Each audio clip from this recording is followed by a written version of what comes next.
may be inappropriate for persons under the age of 18, or anyone without a sense of humor. Yes, sir, I want you to be careful, Mr. Vice President, because I will be careful, but I want to. The problem here is that you repeatedly said into meetings.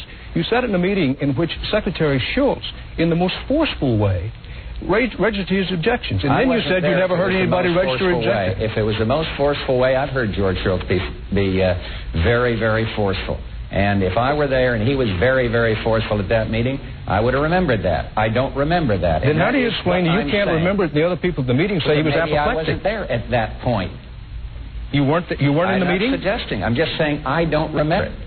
I don't want to be argumentative, Mr. Vice President. You do, Dan. No, this is not a great night, because I want to talk about why I want to be president, why those 41% of the people are supporting me. And Mr. Vice President, these questions are judge a whole career. It's not fair to judge my whole career by a rehash on Iran. How would you like it if I judged your career by those 7 minutes when you walked off the set in New York? Well, now, would you like that? Mr. I have Vice President, for you, but I don't have respect for what you're doing here tonight. And what is he, like blonde, blue-eyed surfer type? Hey, dude. Right? What is that? It's black.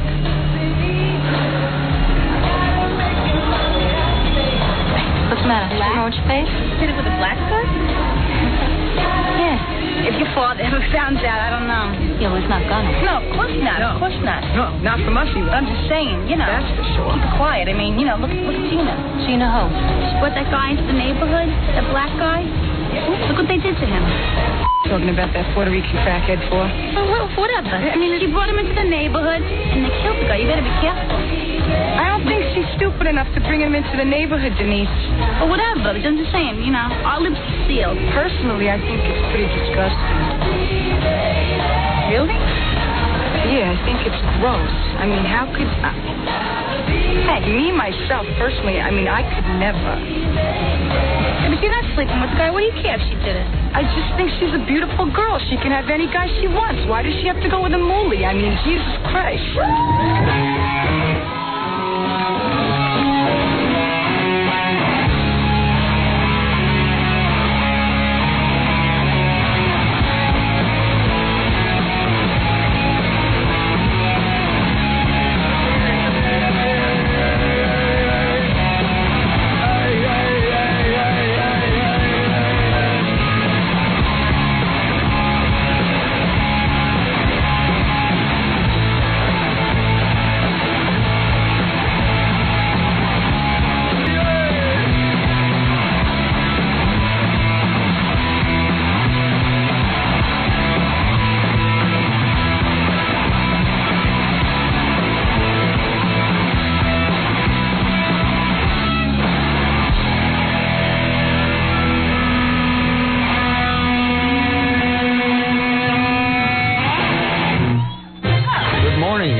Stern Show. I'm Tom Lang. And this is Phil Van Adder. We were the policemen who helped gather evidence and tried to have O.J. Simpson convicted for murder. Unfortunately, this didn't happen. Unfortunately, there's one murderer who walks free.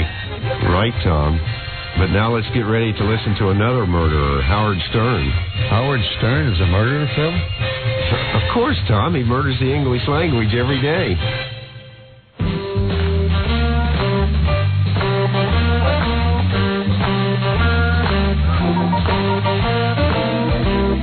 We should have a buzzer, because I need to get in touch with Gary. How do I get in touch with Gary if I'm just sitting here? You know, we never thought of that. There you go. Hey, Gary. Plus, sometimes he's in the back. He's Baba Buzzer.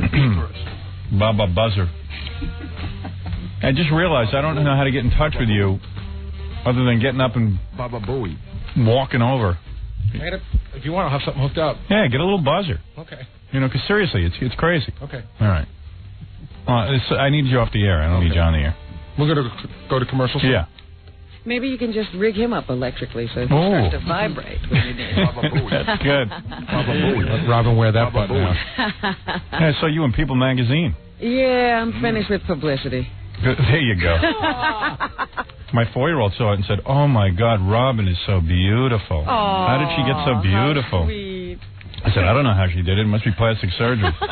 Oh, you're going with the plastic surgery. Yeah. Now. I think you had something done. And then she said, I I hardly know your 4-year-old. And then she said, well, how come Robin is brown? Like our housekeeper.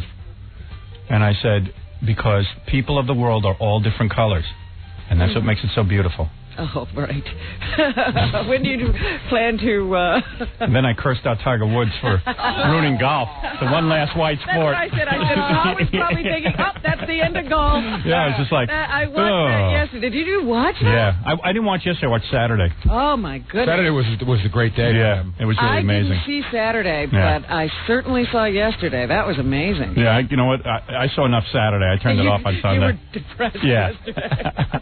I didn't need to watch that. And now they're, at first he was just black. Now he's everything. Yeah. He's African, American, Asian, American Indian. Yeah, well, thank you for pointing that out. He is not full black, all right? Well, they're saying that in every publication. Right, yeah. He is Chinese, he's black, American Indian, and Puerto Rican. He's the United Nations. And he's a woman. It'd be great if he was gay. Oh, stop it. Wow. But I never saw a situation like that. By the end of that tournament, he had to be surrounded by bodyguards as he went from green to green. Really? Yeah. From all the white races. No. It was just that the crowd got so large. Yes. They all just sort of, wanted to be near him. Everyone wanted to touch him. Yeah, so then they had to protect him because he had to still play. Yeah, I've been through that. Right. Yeah. Was incredible. Hey, now. I wonder how his homies felt. We got to call Daniel Carver. He must be feeling pretty bad today. Yeah. Oh, let's call the Ku Klux Klan guy and ask him what this means to golf. Yes. They ruined it. Oh, no. Here's what he's going to say. It doesn't surprise me because these are animals and they play better. Yeah, because they're faster and quicker. That's what he'll say. I already know his whole rap. It's so funny. Well, golf will be like basketball. That's what he'll say. Soon there won't be any white guys. There won't be any white people playing it. Isn't it amazing that like Arnold Palmer, Arnold Palmer has played that course, and so has Jack Nicklaus, and all these great guys. All these great guys. And this guy, blew out their record. I mean, what is he doing so different? What he does is he has this long stroke that sends the ball flying over all the obstacles. Right. And lands it right on the green. He can hit the ball farther than anybody's ever able to hit. So it's his long first stroke. Yeah. Right. And they say, they may have to, redesign golf courses to make it harder for him to play. But that ain't right. No. It's like raising the basket. Now, you see, what's up with that? I mean, as soon as a black man show his expertise... They just want to make it competitive. All those other guys were in another game. See? But they won't be able to play any better, so they'll be in worse shape, actually. Right. A friend of mine who plays golf was explaining it to me. To get to the green, once you get to the green, it should be 2 putts to get it in. Yeah. So, say on a par 5 hole, it should take you 3 strokes to get to the green. Right, he's getting there in 1. With him, he's getting there like in 1 or 2. Wow. Yeah, because I said, where is he picking up all this... Well, everybody else would wind up in a bunker, and they'd have to, hit it out of that to get up or above the sand or whatever. You see all those obstacles they have, and he just hits right over them. Right. So what you're saying is, at the golf courses now, there'll be, a tee-off spot for, white guys. And a tee-off spot for black guys. That's all right, that I can live with. Parking lot. Right. Black guys will be in the parking lot hitting the ball. Or they'll make they have to use a shorter club or something. This game is hard. Play lefty. See, I can go along with that. You didn't explain that. Right now he's playing on the course with everybody else, and it's ridiculous. Yeah, that ain't fair. Right, he should be hitting from the parking lot. Then it'd be even. His caddy's white. Yeah, I took note of that. Well, you didn't? No, of course everybody does, right? Well, most of the caddies are white at that level. Yeah. Did you notice that? Yeah, must be big bucks involved. Well, because most caddies are black. Right. Yeah, at the lower levels where there's no money. I got a feeling like the caddy is almost like his coach because he was discussing everything. They discuss with them what kind of club to use, what the conditions of that particular hole are. Yeah. I think caddies get a percentage of the they get a percentage of the winnings. Ooh. The caddy's the one who tells you, how far it is. I'd like to be Tiger Woods' caddy. Yeah, he tells you, he studied the course and knows everything about it. Yeah. Yeah, he knows everything about it. Let's see him hit the ball like that. Well, he can't. That's why he just sits there and tells you which way the grass is laying. Right. Yeah, that's pretty cool. Such a boring sport, though. Like, I was watching, it was just like, oh, until Tiger Woods comes on, you're like, who cares? Right. But they say also that Tiger Woods attacks the course and, I don't know, has a certain way of plotting. What does the guy say in the paper? Well, you should see him. I was like, what the hell is he looking at? It looks like he's playing pool. Down there and he, shielding his eyes and taking a long look. And I was like, what the? Just hit the ball. You know what that is? That's showbiz. Yeah. That's called show business. That's so the Nike commercial, they can have him down on the ground. Right. You see that logo longer. Yeah, right. They're all saying that, it's a game of concentration and that it's very difficult for a person his age to have that much concentration. Right, well. They say he's a 30-year-old playing in the body of a 21-year-old. Right, he's got ice water in his veins. Yeah, well, I'm a 60-year-old playing in the body of a 40-year-old. Believe me, I can barely get it up. All right, let me take a break so we don't fall far behind, and then we'll talk more about everything that happened this weekend, blah, blah, blah, blah, blah, right after these words. We'll be back with the Howard Stern Show. Don't go away. Listening to Howard Stern. Can you hear this?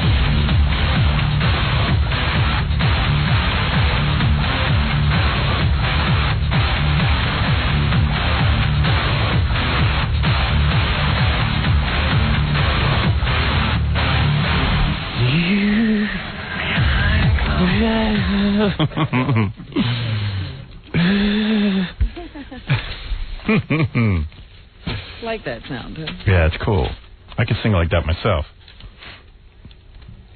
This just in, a 12-year-old black girl just won the National Fencing Championship. Calm down. Everywhere, it's all falling apart. Now that the horse is out of the barn. The horse is out of the barn. Even lacrosse isn't safe. Well, the one thing you can say is that blacks in a sport do make it more exciting. Yeah, evidently. Yeah, but soon there's not going to be any white people left in golf. But it'll be a good game. People want to watch it. Yeah. God. The black really is the superior athlete. Well, what can I tell you?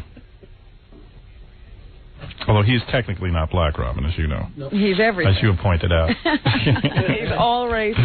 That's right. It seems that if you combine all races, you get the superior golfer. Oh. He don't look all that manly either. Stop. He's very cute. You know what I mean? He looks like he'd be in the cast of, what's that play? Rent? Rent. Oh, you're terrible. You know what I'm saying? No, I don't know what you're saying. Oh. Thought that's what you said. He looks very athletic. What really? do you say? Oh my! He looks kind of he looks athletic in a dancing kind of way. You know what I mean? Don't need big football player muscles on the golf course. No, but he is some golfer. And that's a natural swing, Howard. They keep saying that. What does that mean? He's had that since he was 3 years old. Wow! The first time he picked up a golf club, that happened. He's lucky nobody ruined him like some golf pro. Well, he's had a number of different coaches, but his father has always sort of been his mentor. Oh, I'm so sick of the father. Are you sick of him? Well, I said, I wonder when that break is going to come. Yeah. He's tired of, giving all the credit to his father and wants his father to go away so he can have his own life. Yeah, like Andre Agassi. Yeah. You know what I mean? Whatever his name is. Yeah, Andre Agassi. I never say his name right. On purpose, you know that. I could say Andre Agassi, but I'm not going to say that. Bother? Yeah, Andre Agassi. Too good a life. Yeah. All these kids whose fathers, like, first of all, like Jackie just said, if my father put a golf club in my hands at 3, at least I might be doing something. It's just like, if your father forces you your whole life to play golf, like, although I do say that my parents put the piano in my hands at 5 years old. And you destroyed it. I might as well use the piano to hit golf balls with, because nothing happened. But, and Tiger is such a gentleman and such a well-balanced young man because his father showed him tough love. Tough love. That father gave him tough love. Did you hear the words tough love way too many times? All the time. Yeah, tough love. What the hell does that mean? Yeah, that's what everyone wants, tough love. You're telling me he took this nice kid and beat him up? What are you talking about? Something tells me anger fuels that guy smacking that little white ball real hard. Really? What are you saying here? Mm-hmm. Dad, do you think maybe today I don't have to play golf for 7 hours? Shut up. And get out there and hit that ball. Here's your tough love, you idiot. No dinner until you sock a 20-foot putt. Shut up! Sit down! Whatever the hell it is. I did, I started watching. It finally got interesting because Tiger Woods the only player I can recognize because he's black. Right. I mean, right away you know who he is. Yeah. I don't know the other guys who were playing. Yes, I never heard of them. And it was like they were playing their game, and then there was the Tiger Woods game. That's right. He was on a course by himself. Right. But I learned that, I think, tell me if I'm right, a birdie is when you are 1 under par. Yes. Par means you make par. Right. That we all know par is, If a bogey. All right, now there's my problem. Bogey. Bogey. A bogey is 1 over. 1 over, I see. Yeah. And an eagle. That was a new term for Hole in me one. yesterday. No. What's an eagle? That's 2 under, right? 2 under par. And what? And what? Double bogey. Double bogey would be 2 over? Yeah. Oh. That's not right. If a bogey's 2 under par, why does it become a negative? No, bogey is over. 1 over. Birdie is under. Wait. Here's what wait a second. Hold it. What? Hold it. Hold A it. bogey is what? Over. 1 over. Yes. A double bogey. 2 over. 2 over. Okay. All right. I think. I'm going with you because I don't know. I only learned tennis a couple of years ago. What love meant. Oh, man. What? Just count. Still no really good black tennis players. Malavia Washington, maybe, and the one guy they had died of AIDS. Arthur Ashe. Yeah. But that was it. Well, there have been a few. Have they? Yeah. Just, they haven't dominated that sport. I believe time is coming soon. Uh-oh. That's my guess. It will. That's why I'm an actor now. Well, we're taking over there, too. Yeah, I've left sports. You're moving into other realms. Yep. You better go into science. Yeah, no threat there. No threat looming. You better go into science.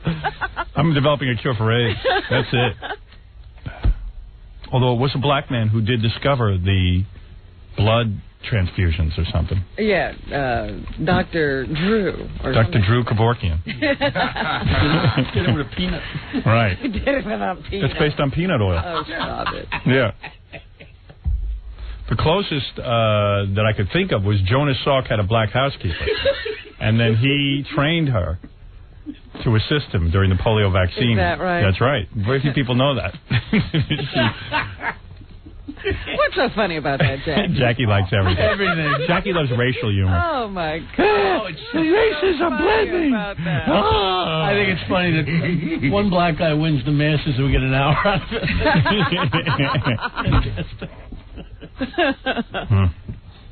Up until a few years ago, that course that they were playing on didn't allow black people. Oh, sure. Yeah, so like that. Tough Love did it. And did you know Tiger is the name of his dad's Vietnam buddy? No, I did not know that. Yeah, see, I know all the facts now. But I did find out, Tiger is like Superman. Right. He does everything right. He's perfect. He's wonderful. Right. Not only does he play golf and make about $12 million a year in endorsements, but he gives back to his community, holding golf clinics. Yes. Yeah, I know. Black people love him. And, all the black leaders and stuff. It's all been well orchestrated. Oh, goodness. Yeah, it takes a supportive family to become very good at golf or tennis. You won't see him overrunning the sport anytime soon until we get that family together. Imagine what a disappointment it is to black families who don't have a good athlete in the family. I think now everyone's starting to think, well, wait a second, I'll just take the kids and I'll start training them. Put anything in their hands. Try them with a tennis racket, try them with a golf club, give them a basketball. Yeah, how do you know? Try them in everything, lacrosse, anything. Yeah, hockey sticks. Yeah, hockey. Everything. When you get the first great black hockey player, that's going to be a big deal. That's going to be big news. You'll be the Jackie Robinson of hockey. Lacrosse. Yeah, the trick is to be the Jackie Robinson of a sport. So you got to pick white sports. Well, today it's a good idea. But, Michael Jordan's not doing bad in the black sport. Right, that's true. There already has been a pretty great black hockey player. Yeah. But he's so light-skinned, nobody knows he's black. Yeah, that's the problem. He's a goalie, too. So they put a mask on they think he's Italian. Yeah, see, we can't even see him. Right. See, Tiger Woods, you can see clearly. And I don't know. Seems to me like a great black hockey player would be the next Jackie Robinson. Unbelievable. Yeah, this kid. Who's he? Does he have a girlfriend or anything? I don't know anything about that. Interesting. Oh, here he goes casting a spurt. No, I'm not casting any. I'm just saying, imagine the lucky girl who gets him. Yeah.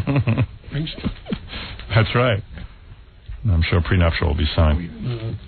I'm sure Dad will be right there. Yeah, Dad. If anyone getting anything, Dad's getting it. I wonder if Dad's getting his hands on any of this cash. Well, he's 21 years old, so he's, an independent person now. He doesn't have to... son, you ain't all that independent. Have the money go through his father. You got to understand that... where's the mother in all this? She was right there yesterday. I think... What's her name? Tide? Something like that. From some foreign country. Collecting all our money. What is her name? All our American dollars. Son, why don't you endorse that check to your pappy? I'm going to show you some tough love. Come on. He speaks that way. That would have been great if he just handed over the check to his father, like he signed it over to him. Here, Pop. I trust you. I say he hates his father. How much you want to bet? Hates him. I don't think he hates him. But I think there'll come a time when he's like, look, Dad, it's my life. Yeah, I've had enough. I can run it myself. But, son, I taught you how to hold a golf club. And I'll be like, yeah, well, you know what? You can take that. I can do it by myself now. Yeah, you know what? So why don't you teach yourself how to hold a golf club? Or take another kid. Right. And do it again. Yeah, let's see you find another kid who can do it. Some of this might have to do with my talent. This kid probably doesn't even think he has any of his own talent. His father's probably taking credit for it his whole life. Well, every time he gives a speech, it's, Dad is featured prominently. Thank you. That's right, son. Now, let me write you another speech. Look ahead. Don't forget to mention your daddy.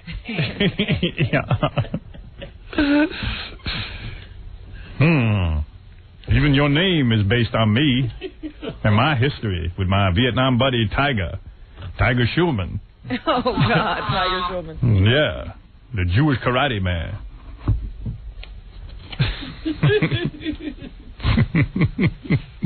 I'd love to know what's going on behind closed doors. With that daddy. Since he was a kid, every time he saw his father must have handed him a golf club. Yeah, oh yeah. Absolutely he did. But I would love a guy who did this for me. Yeah? 21 years old and making $12 million a year. The first 100 times, But I'd want him to back off after a while. How about some dinner and a movie, Pop? Once you's rich, you could get lots of women. He'll be retired at 35, living the life. You won't have to be with no Chinese broad like I was. You get all the good broads. The whole rainbow. One each. And play down the Chinese stuff. Keep your mom in the back. Let's play up your blackness. So you be Jackie Robinson. My only mistake was marrying this Chinese broad. And she won't go away. Yeah, if you was full black, forget about it. There'd be no stopping you, son. I made one little error. It was an accident. And it's almost like the mother's an afterthought. You never see her mentioned it. No. She never had anything to do Nothing with to do her with son's it. success. No. She didn't stand there and berate him with that stupid golf club. She might have made him meals and, got his clothes together. Right. And what good made is sure that? He got an education. Yeah, a housekeeper could have done that. She gets no credit. No credit at all. Yeah. She was just there to carry him to term. Yeah, it's father and son all the way. Dad's little project. Yeah, I was Dad's project pretty much. Dad's science project.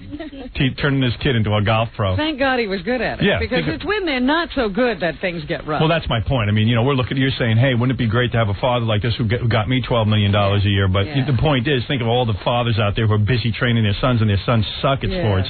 And they're the big disappointment in the family. That's the thing that worries me. Tiger could be another Michael Jackson. Who knows? Yeah.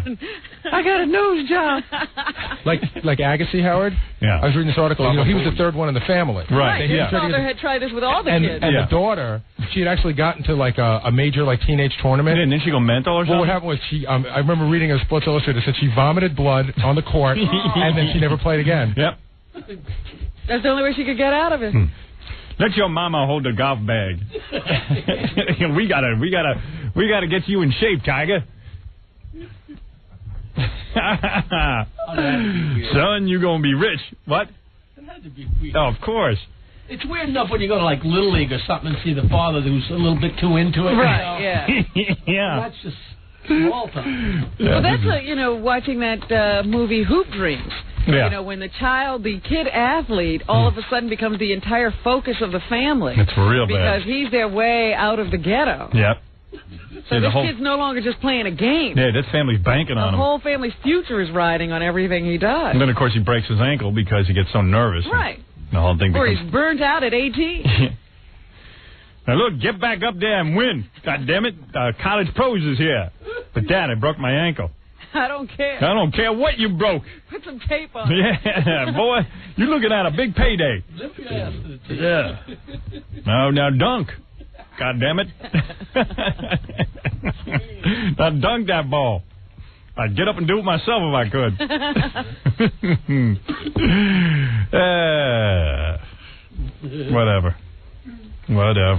Whatever, Robin. I'm just trying to make sense of it all. It's a funny movie there. We have to talk to his childhood friends. Get real stories. What childhood friends? He probably never saw another kid. You don't need no friends. I'm your friend. Me and your mama. Your golf bag. Talk to your golf bag, son. Your golf bag is your imaginary friend. And these here is your 9 assistants. How many club you got there? 9 playmates. 9 playmates.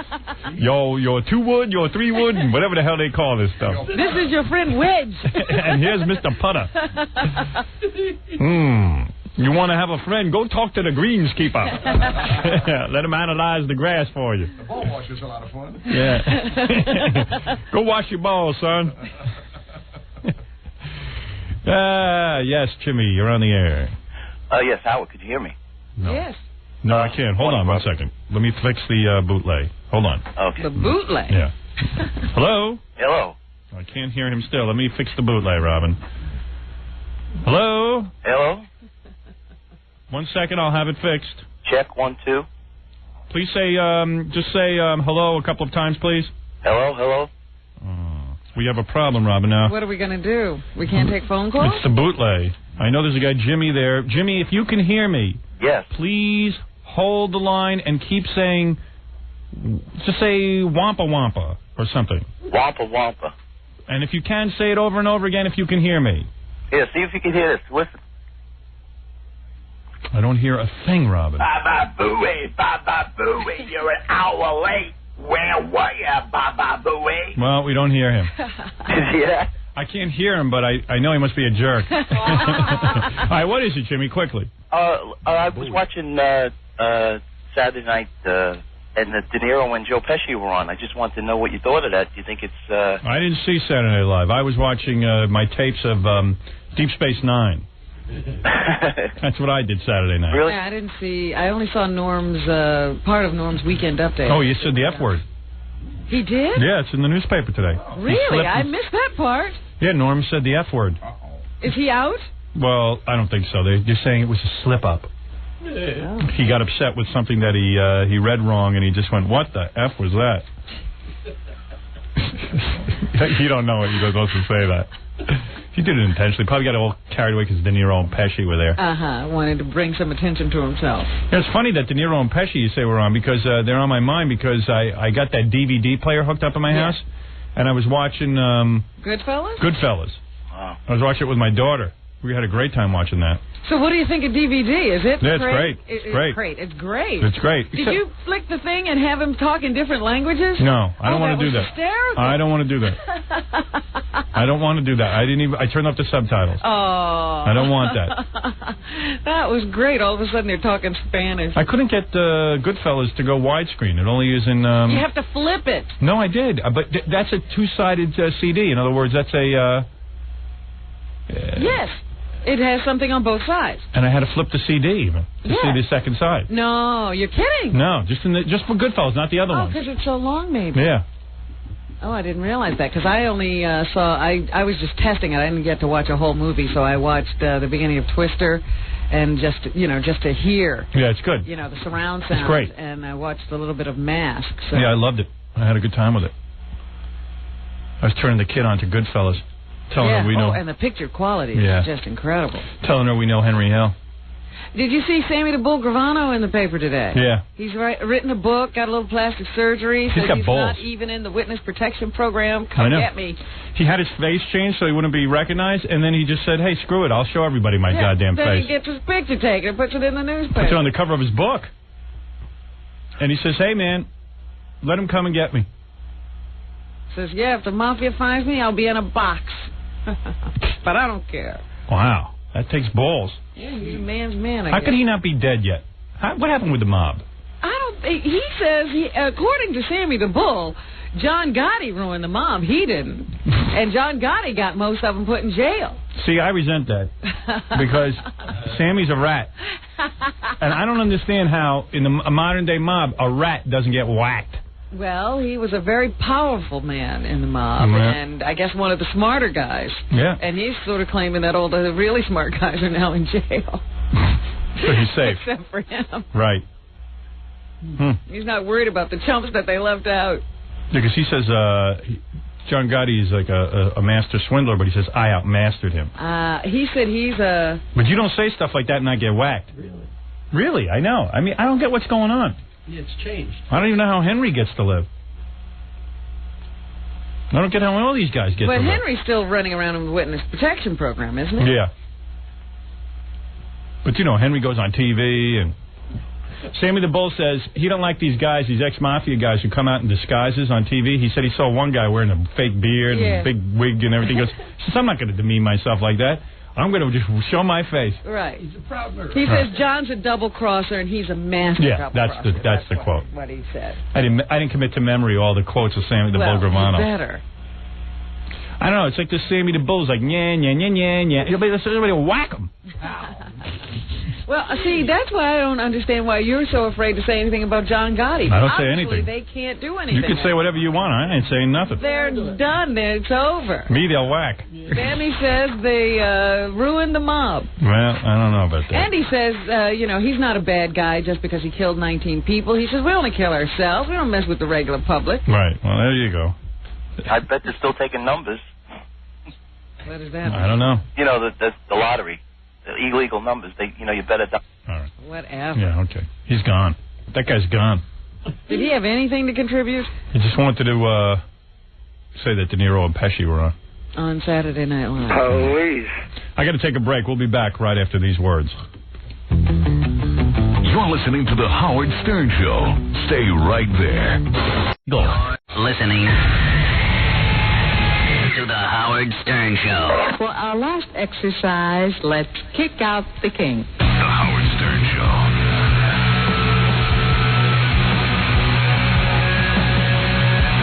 What's up with that? You want to see a good joke? Yeah. What is that? What song is that? See a good joke? What? Filter. Filter? It's all right. I'm going to see a good joke? Yeah, it's a visual thing. I'm going to put this dollar bill under my chin like this. I don't want you to... All right, what's this an impression of? I don't know. Christopher Reeve at Scores. Oh, man. Come on, you know. Come on. Kevin! That's funny. Look at you laughing. That's so... You're belly laughing. It's look at her. Dying in there. That's awful. At first you really tried not to laugh. I tried. I really did. Couldn't help myself. I feel guilty for laughing. Hey, come on. No, because you're just reminding me of the promotion of that stupid movie again. An important film. If you guys want to do that one at home, Christopher Reeve. you put a dollar bill under your chin, you hold it with your chin, you go, Christopher Reeve at Scores. I just heard it. It was all over the airwaves this weekend. An important film by Christopher. When is that getting on the air? I think it's later this month. I think it's at the end of the month. I got to watch that. Just because I know it's not an important film. An important film by Christopher Reeve with an all-star cast. As soon as they say it's an important film, you know it's not. Well, it's an important film because you're going to watch somebody die of AIDS, I suppose. Right. And that Christopher Reeves is in a wheelchair and can't walk. Anyway, thought I'd cheer you up with that. Thank you very much. Your sick humor. So you got to hear this. We'll get back to, goofing around about Tiger Woods and everything, but... A goofing about Tiger Woods? Yeah. I would like to have him in here. Would you? Sure, I'd like to meet him. We could ask him about his dad. Yeah. Because there's this guy on the phone. Hey, where's our producer from? He's gone. All right. By the time I get to everybody, they leave. What producer from what? Well, one of our state. Where does Tiger Woods live, or wherever that game was played? I think he's originally from Orlando, but the game was in Augusta, Georgia. Well, who was that guy on the phone who said he could interview Tiger Woods? He's on Myrtle Beach, board up. And what is Tiger Woods hang out at Myrtle Beach? No, he's doing some appearance there. I want to know if you wanted him to ask Tiger some questions. Yeah, ask him if his father, when is he going to start? When is he going to leave his father? When is he going to stop bad-mouthing his own life? Yeah. Would you like me to get him on the phone? What happened to him? He must have hung up. Yeah, all right, forget it. Who cares? If he was there, I would have talked to him. These guys, if I don't get to them within 3 minutes, they get impatient. Yeah, they don't understand. I'm doing a whole show. David, you're on the air. Yeah, Howard? Yeah, and whoever doesn't talk fast and get to the point, I'm just going to hang up on. Is this a new policy? Yeah, I'm going to whack you. Since the mob isn't whacking Sammy the Bull, I'm going to whack you. Someone's going to get whacked. Just finishing a reefer here. Oh, great. Hey, I wanted to ask you, during the movie, on the WNBC part. WNBC. Yeah, that part. How come it tilts to the left, to your side, That's my favorite part. That's a cool move. That's a little move that Betty Thomas, the director, did. And was there anything behind that, It's just artistic. More weight to that side, and, No. effects and... he doesn't let you answer. You're whacked. You start to answer any more weight to that side. It's a little camera move. While we're saying WNBC, the thing tilts to the left a little bit. It's just a cool move. Sort of just adds to the wackiness of the situation. I always thought that was cool. First I thought like she did it by mistake, but it was well planned. Then they left it in. Yeah, I was like... Yeah, that mistake is good. Yeah. Actually, Mitch the cameraman was loaded that day. Moved the camera to the left. He almost dropped it. Yeah. No, that was an intentional camera thing. That's a cool little move. I love that in the movie. I love little moves like that. My favorite camera move is when I first see Allison for the first time. And then camera kind of zooms in on me or something. I don't know what it does. I love that. That goofy look on my face. It's really cool. Boing. Yeah, boing, boing, boing, boing. That's basically it. Boing. Wow. Oh, wow. It's boner time.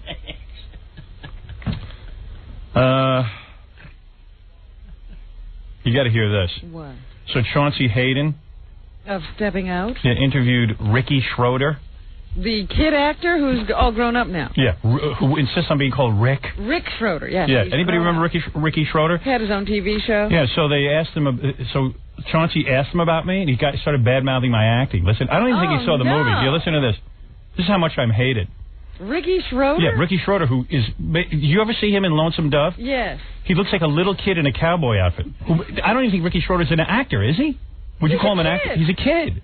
I don't think as an adult he's ever scored in a movie. His best role was in The Champ when he was really small and couldn't act at all. He was just being himself. One of the biggest films of the year was Howard Stern's Private Parts. This is Chauncey speaking. As someone who views acting as a craft, can you imagine Ricky Schroeder views acting as a craft? After he grew up and made all his money from it. Yeah. Actually, he viewed it as a craft because he realized once he grew up that it actually was more difficult being an actor. He better learn to do something. As someone who views acting as a craft that takes years of study to master... Of course he would think that because he's not a natural. How do you feel about a disc jockey whose acting was critically acclaimed as one of the best performances of the year? So here is Rick Schroeder says, that's just a hype thing. A movie like that has got to be just hype.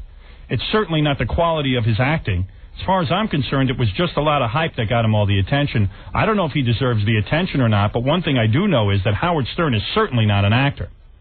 How would he know? Angry little boy. Angry little midget.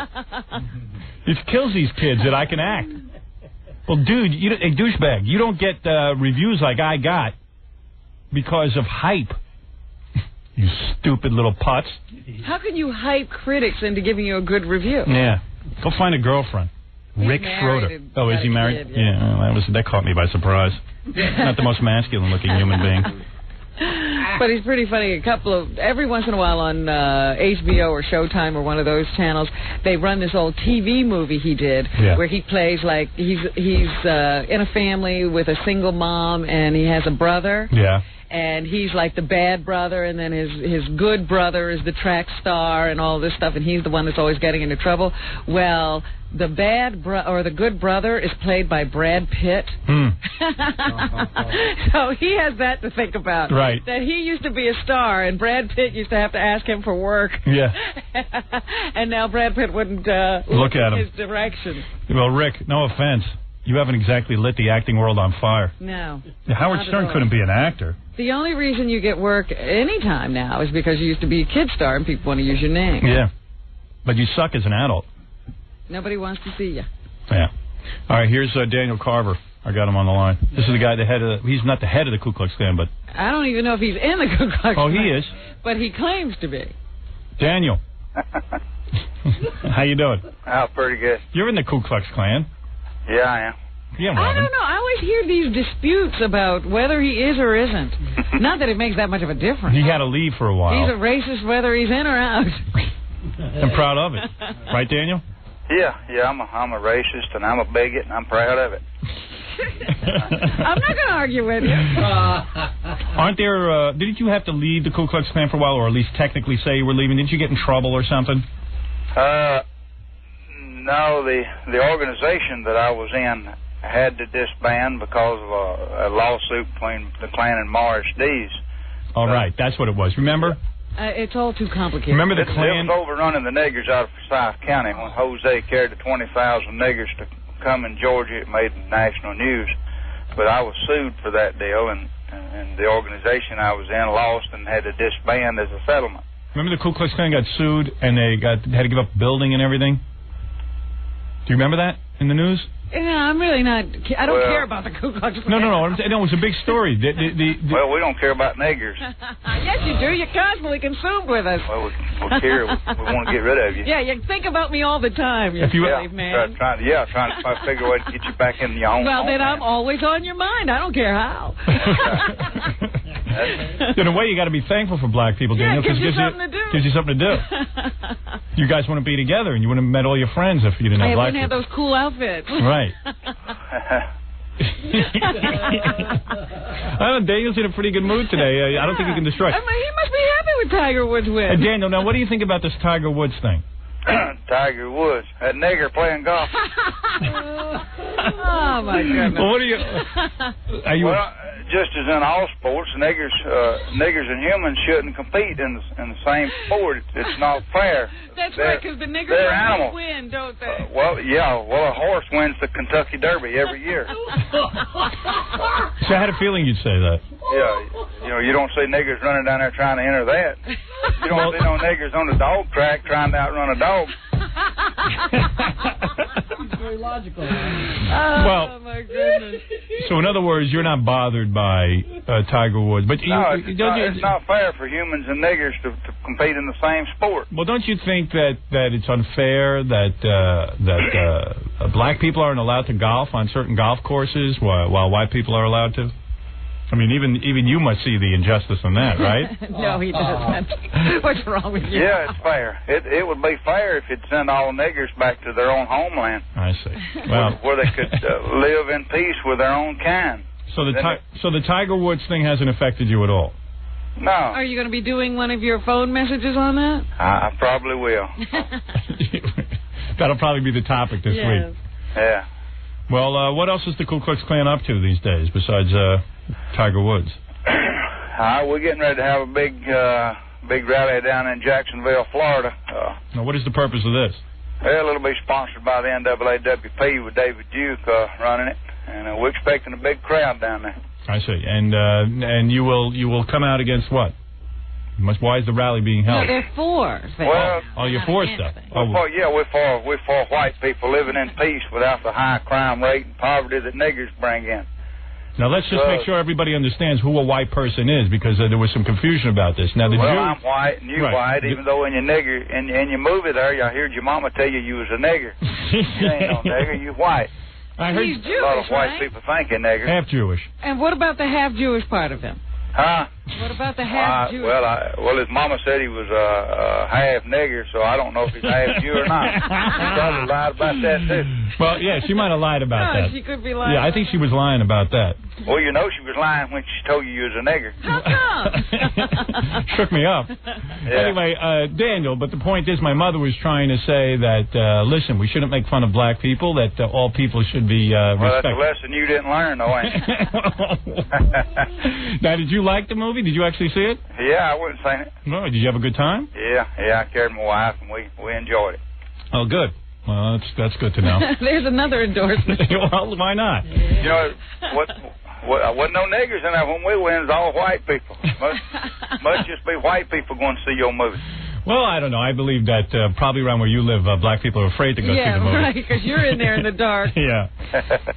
Well, okay, so what you're saying is that Tiger Woods doesn't upset you, but you will be doing a commentary on him. Yeah, but you will make commentary anyway. Right. And you got a big rally coming up. Big rally. Big rally in Jacksonville, Florida. I see. July the 4th, 5th, and 6th. Now, you sound excited about that because I would imagine, aside from the racism, though, it gives you a chance to get together with friends and barbecue. You get to see white people, nothing but Sure. white people. A Klan rally is the only place that white people can gather up without rubbing elbows with a bunch of niggers. So when you get there, putting the racism aside for a second, what is the social life like when you go to a Klan rally? Can you get girls? Can guys? Is sex pretty free over there, or what? Well, I don't know. Most of us are married men. We carry wives with us. I see. No one ever goes solo so they can hit on some chicks? Yeah. And there's no wife swapping? You know, we hear any white people like to do that. No, you have to go down to the Freaknik. Going to take place in Atlanta next weekend, or this weekend, and if you want all that, you can go to Freaknik in Atlanta. Oh, Freaknik. So Freaknik should be Freak Nigger, but where all the young college niggers gather up in Atlanta and tear the town up.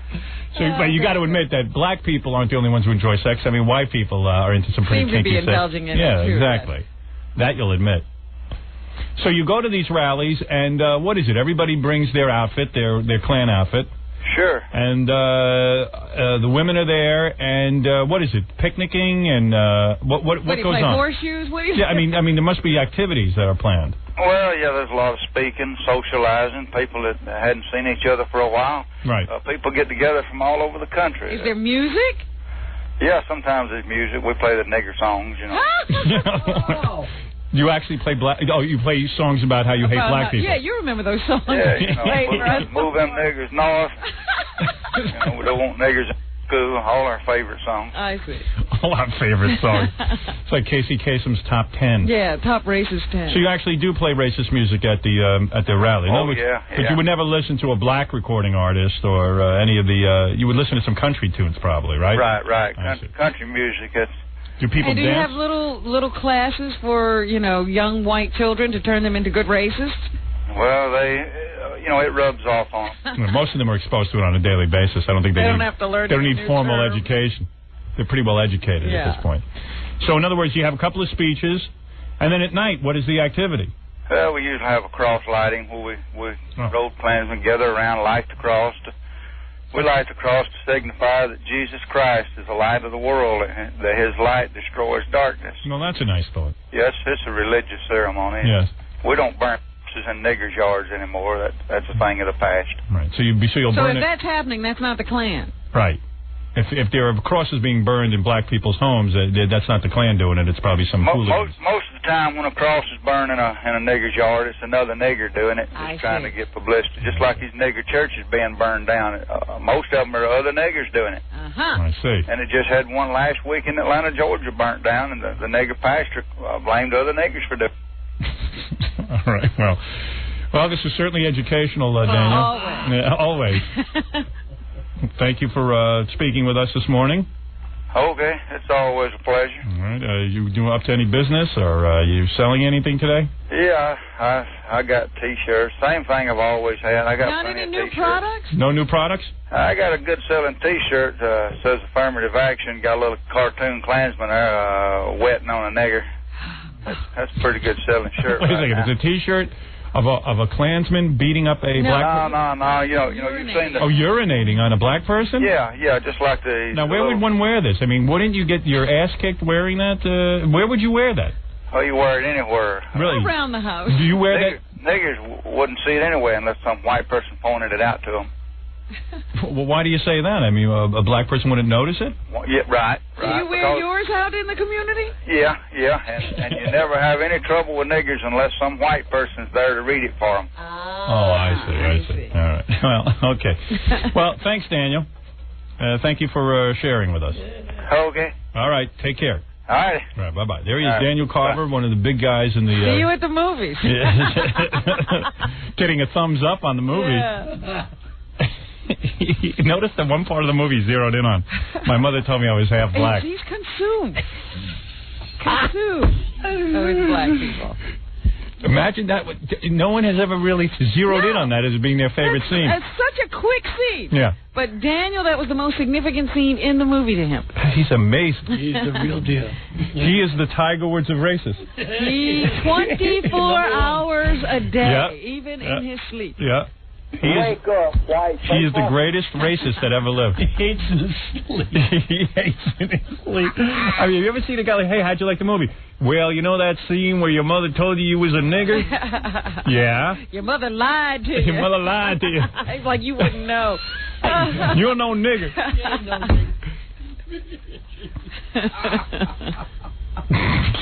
Guy is so one track. Oh, and then he has the nerve to say he never thinks about black people. Right. That's all he does. All right. It just no one ever really pointed it out to him.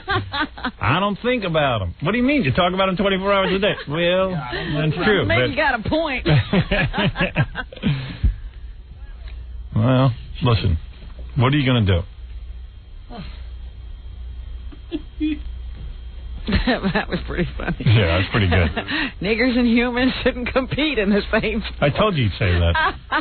It's the same rap. All the time. You never change. Getting to the point that I know his rap. Yeah. What? You couldn't have anticipated that. No. You don't see him running in the Kentucky Derby. You don't see him competing in dog races. Same thing. You get my point? No. Well, of course you can't beat a dog in a dog race.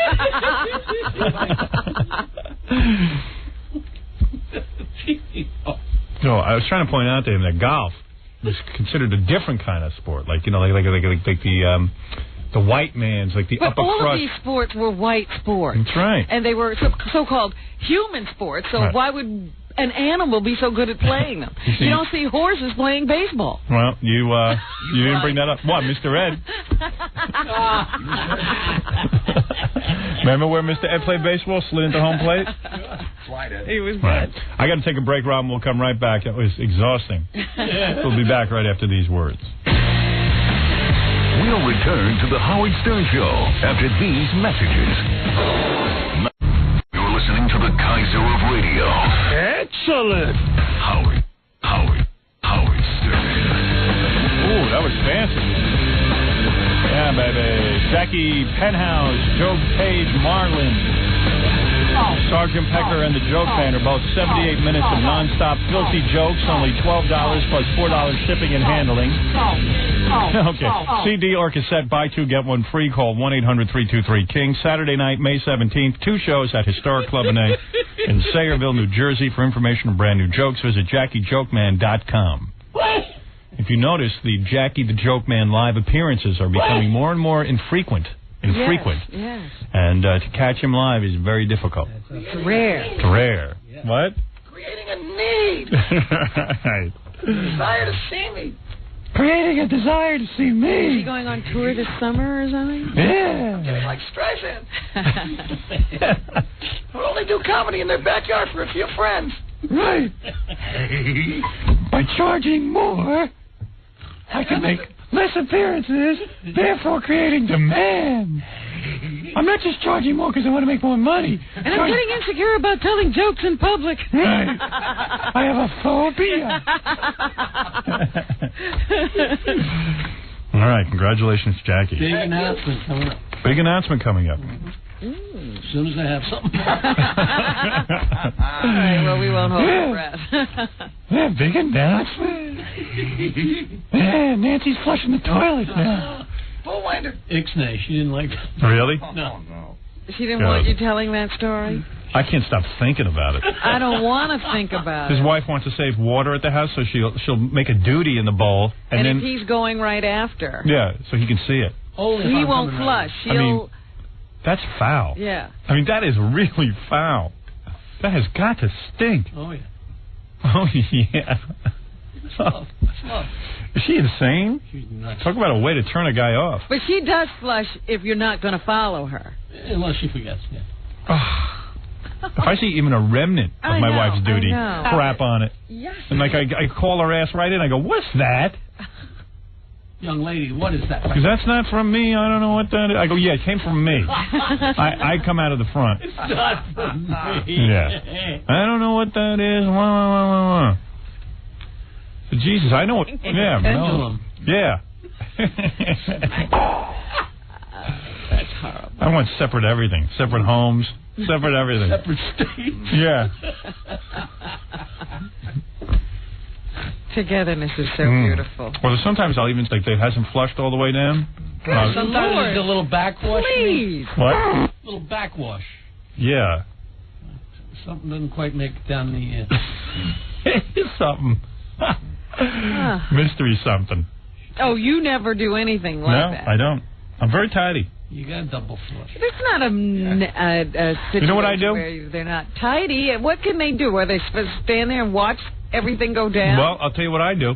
After I move my bowels and flush, I see that not everything always makes it down first flush. So what I do is, while I'm washing my hands, you wait for it to fill. I wait for it to fill. I come back in. I take a look around, see if there's anything floating around, and I just do another flush, and everything's taken care of. Leave it the way you found it. Right. Thank you. Like Jackie does that. Yeah. Hey, I haven't flushed in a month. It takes 4 or 5, but... Yeah. Yeah, after a chicken wings, takes 4 or 5 flushes. All right. The bones get caught in the bowl. And a beak or two. Horse lips. All right, Elvis. All right, so we have a great show for you today. We have a bunch of things happening. Fiona Apple's coming at 8:30 to do that song I like. Yeah. These guys have been setting up since 4 o'clock this morning. Have they got it right? Yeah, look at that. They got a xylophone in here. A vibraphone. A lot going on there. I didn't know that much was going on in this song. Oh, yeah. And then Armstrong Williams' producer is going to call in. Oh. Oh, here's Jackie's wife. Armstrong Williams is the guy who's always on... who's bad-mouthing Charles me. Grodin. Well, he don't know what hitting him yet until I get done with him. All right. You want to talk about morality and talk about ruining this nation? Who's good for it and who's bad for it? Yeah, we're going to find out. Speaking of who's bad for this country. Yes, Nancy, you called in to say what? Jackie, are you out of your mind?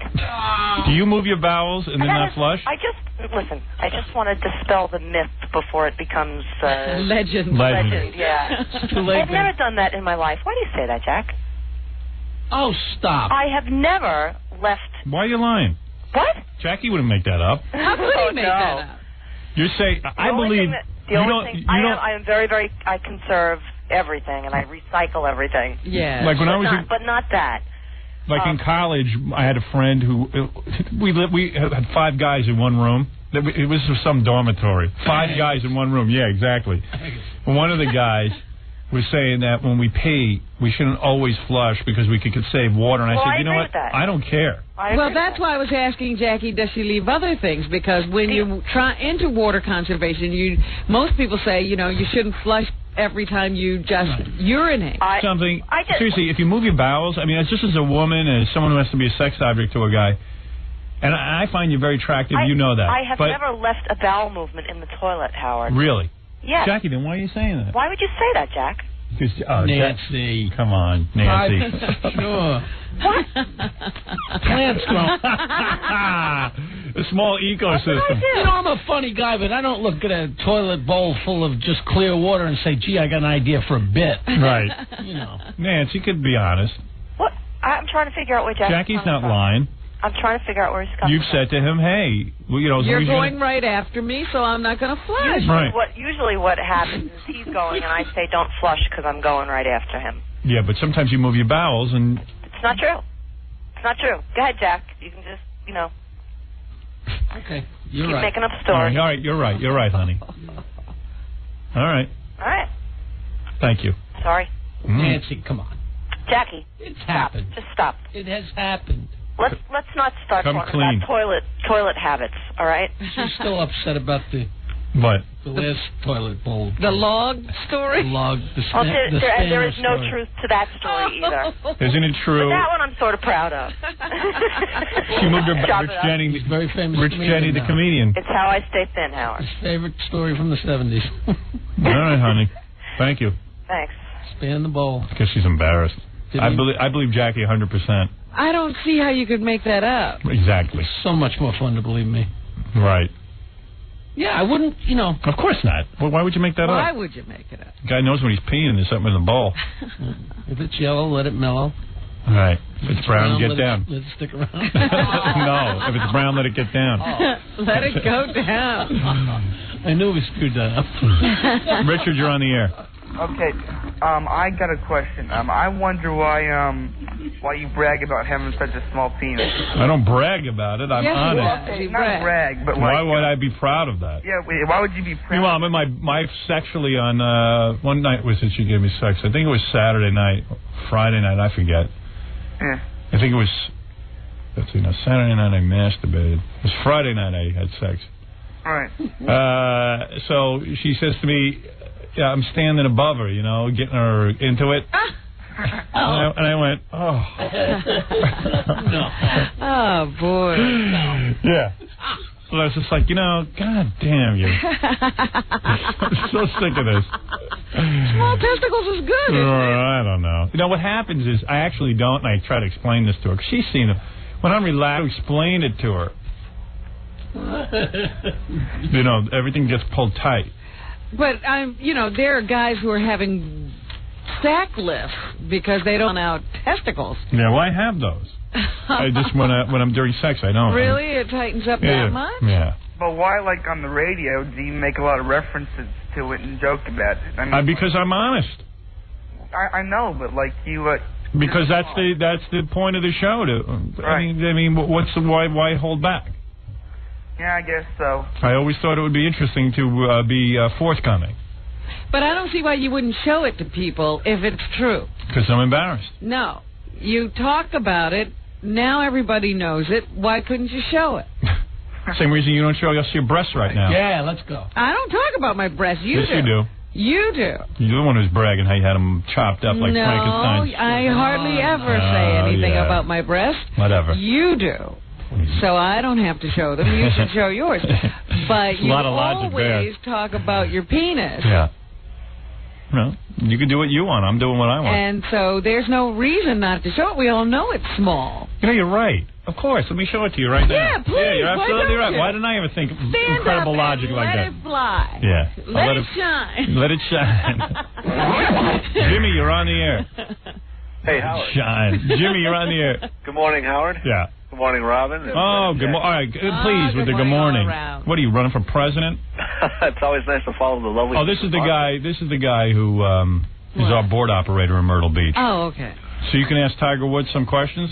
Well, today he's going to be at the All-Star Cafe. He's part owner of it with, like, Joe Montana and Shaquille O'Neal and all them. He's going to do a ribbon-cutting ceremony today at the All-Star Cafe. So he's going to be there, and the press and the public is invited to go out there. And since I'm with the station, I was planning on going out and trying to cover it for the station. Do we have anything we want to ask him?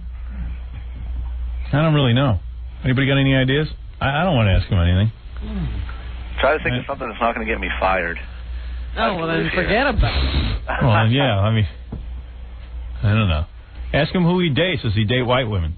I heard, actually, that him and Tyra Banks were having something, but she was also with Seal or something, and she was going back and forth between both of them. I heard those rumors. I don't know. About it. Ask him if he dates white women.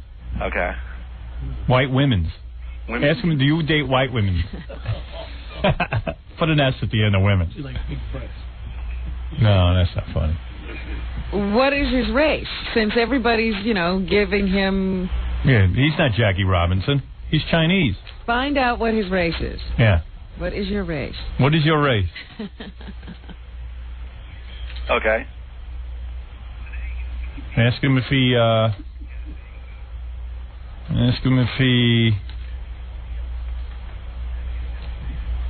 Did he ever fart in his caddy's face? No. No.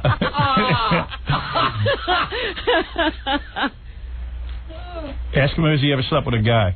Oh. What's wrong with that? Well, maybe that's subtle.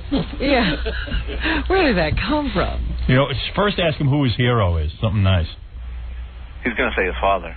Oh, that's all right. We want to hear what he has to say. If he says your father, and go, why would you worship a guy who basically just pinned all his hopes on you and forced you to play golf your whole goddamn life? And what if you had sucked at golf? Then he wouldn't have been so proud. That's not a question. Well, all right, forget that one. Scratch that. Inside the All-Star Cafe, we were there last night. They had a grand opening of the Planet Hollywood and All-Star Cafe. They're right next to each other. And Luke Perry and Patrick Swayze and everyone was here. And I actually got to talk to Luke Perry about you, and he said that he was coming on your show next week to straighten some things out. Not that I know of. He said he's going to be there next week to straighten it all out. No, let him come out here. I don't care. We don't want him on. He doesn't do anything anymore. It takes too long to explain who he is. Yeah. They have a Tiger Woods room inside the All-Star Cafe that all the celebrities were in last night. Luke Perry should take up golf. See if he can beat Tiger Woods. Ask him. Does he wash his balls? All ball question. Yeah. Ah, there you go. Ask him why he doesn't have a black caddy and give a black man a job. What do you think of that? Yeah. There's a good one. Hey, I got to go, man. Okay, thank you. All right, so there's enough questions for you? Yeah, sounds good. Ask him if he'll ever use black balls. That's a good one. Say, why don't you use black balls? Why do you have to use white balls? That'd be good. Okay. All right, man. All right, thanks, Howard. Are you going to ask him it or not? Yeah, I'm going to try. Whatever I get, if I get something good, I'll give you a call back tomorrow. All right, thank you. All right. I am so honored to have Stephen Gregory on our phone. Who is Stephen Gregory? No, I'll tell you. Here, let me get him on. What's here? Let me fix my hair for Stephen. There you go. Very nice. Stephen? How you doing, Howard? Hey, man, how are you? I am so honored to have this gentleman on the phone, Stephen Gregory. Hard-working man. Guy just wants to make it in broadcasting. Took a job with this so-called great American, Armstrong Williams. That's me. Now, I don't even know who Armstrong Williams is. I know he had some kind of radio show that failed. He is a black conservative. Yes. That's how he describes himself. And lately on the Charles Grodin Show knocking this program. Yeah, and lately I've started to hear from this guy because he's bad-mouthing me. He's talking about how I'm bad for society, and let's see who's bad for society. And he doesn't understand how I sleep at night. Yeah, he doesn't understand how Robin sleeps at night. She sleeps like a baby. I'll tell you why. She's an upstanding citizen. She doesn't do anything wrong. There's nothing going on. The thing that you see, let me tell you how I evaluate people. Listen, as my audience knows, I tell jokes for a living. I'm a guy who has a funny sense of humor. I have a good sense of humor, and I tell jokes, and that's all there is to the show. And then you have a bunch of jealous radio people.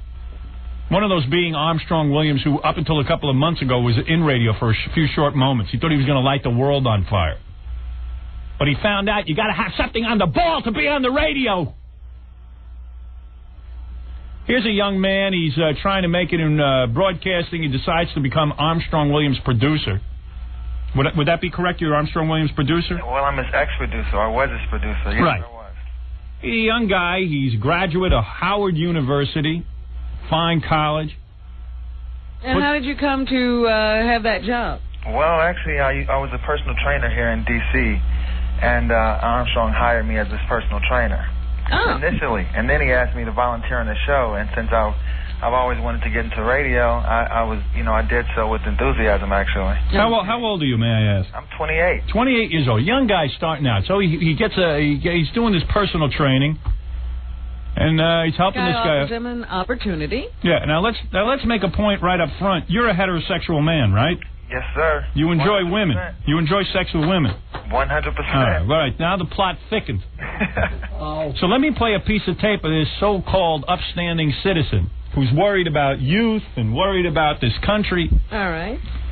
Let me play a tape of him bad-mouthing me so you have an idea of what we're dealing with here. Because I haven't heard it, actually. Let me play it for you. Just a little bit, a little taste.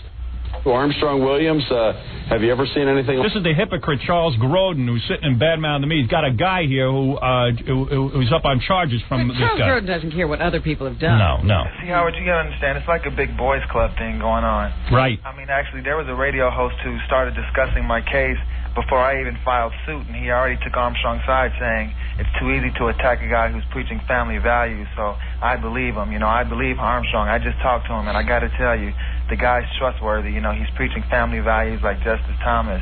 So why shouldn't we believe him? It's too easy to attack these guys, and I'm telling them that this is really not easy for me to do. Well, let's hope that what I'm going to do is keep this story going every day. I'm going to see if we can get other people to come forward with it. The thing is, people are, they sit there and tell me you got to watch Howard Stern, but I think you're more credible than a lot of these guys. They won't even hear my voice, and yet they're taking his side. Well, first of all, I have morality. You don't read stories about me molesting my producers, my interns. I don't even talk to these people. That's how. You stay out of the office. I stay out of the office. That way, there's no problem. Clean. That's right. Listen, these are people. Listen, all these young people who are volunteering for me, I got to tell you something. I would like to have sex with them, but I don't act on it. I'm an upstanding kind of guy. You'd like to have sex with every one of them, male and female. You're not kidding. But I don't do it because it's wrong. I know right from wrong. This guy, Armstrong Williams, wouldn't know right from wrong if it smacked him in his head. Yeah. He's just full of lip service. He knows when you're right and you're wrong. Here, let's hear Armstrong Williams. This is Charles Grodin, another great American. The biggest bore on two feet.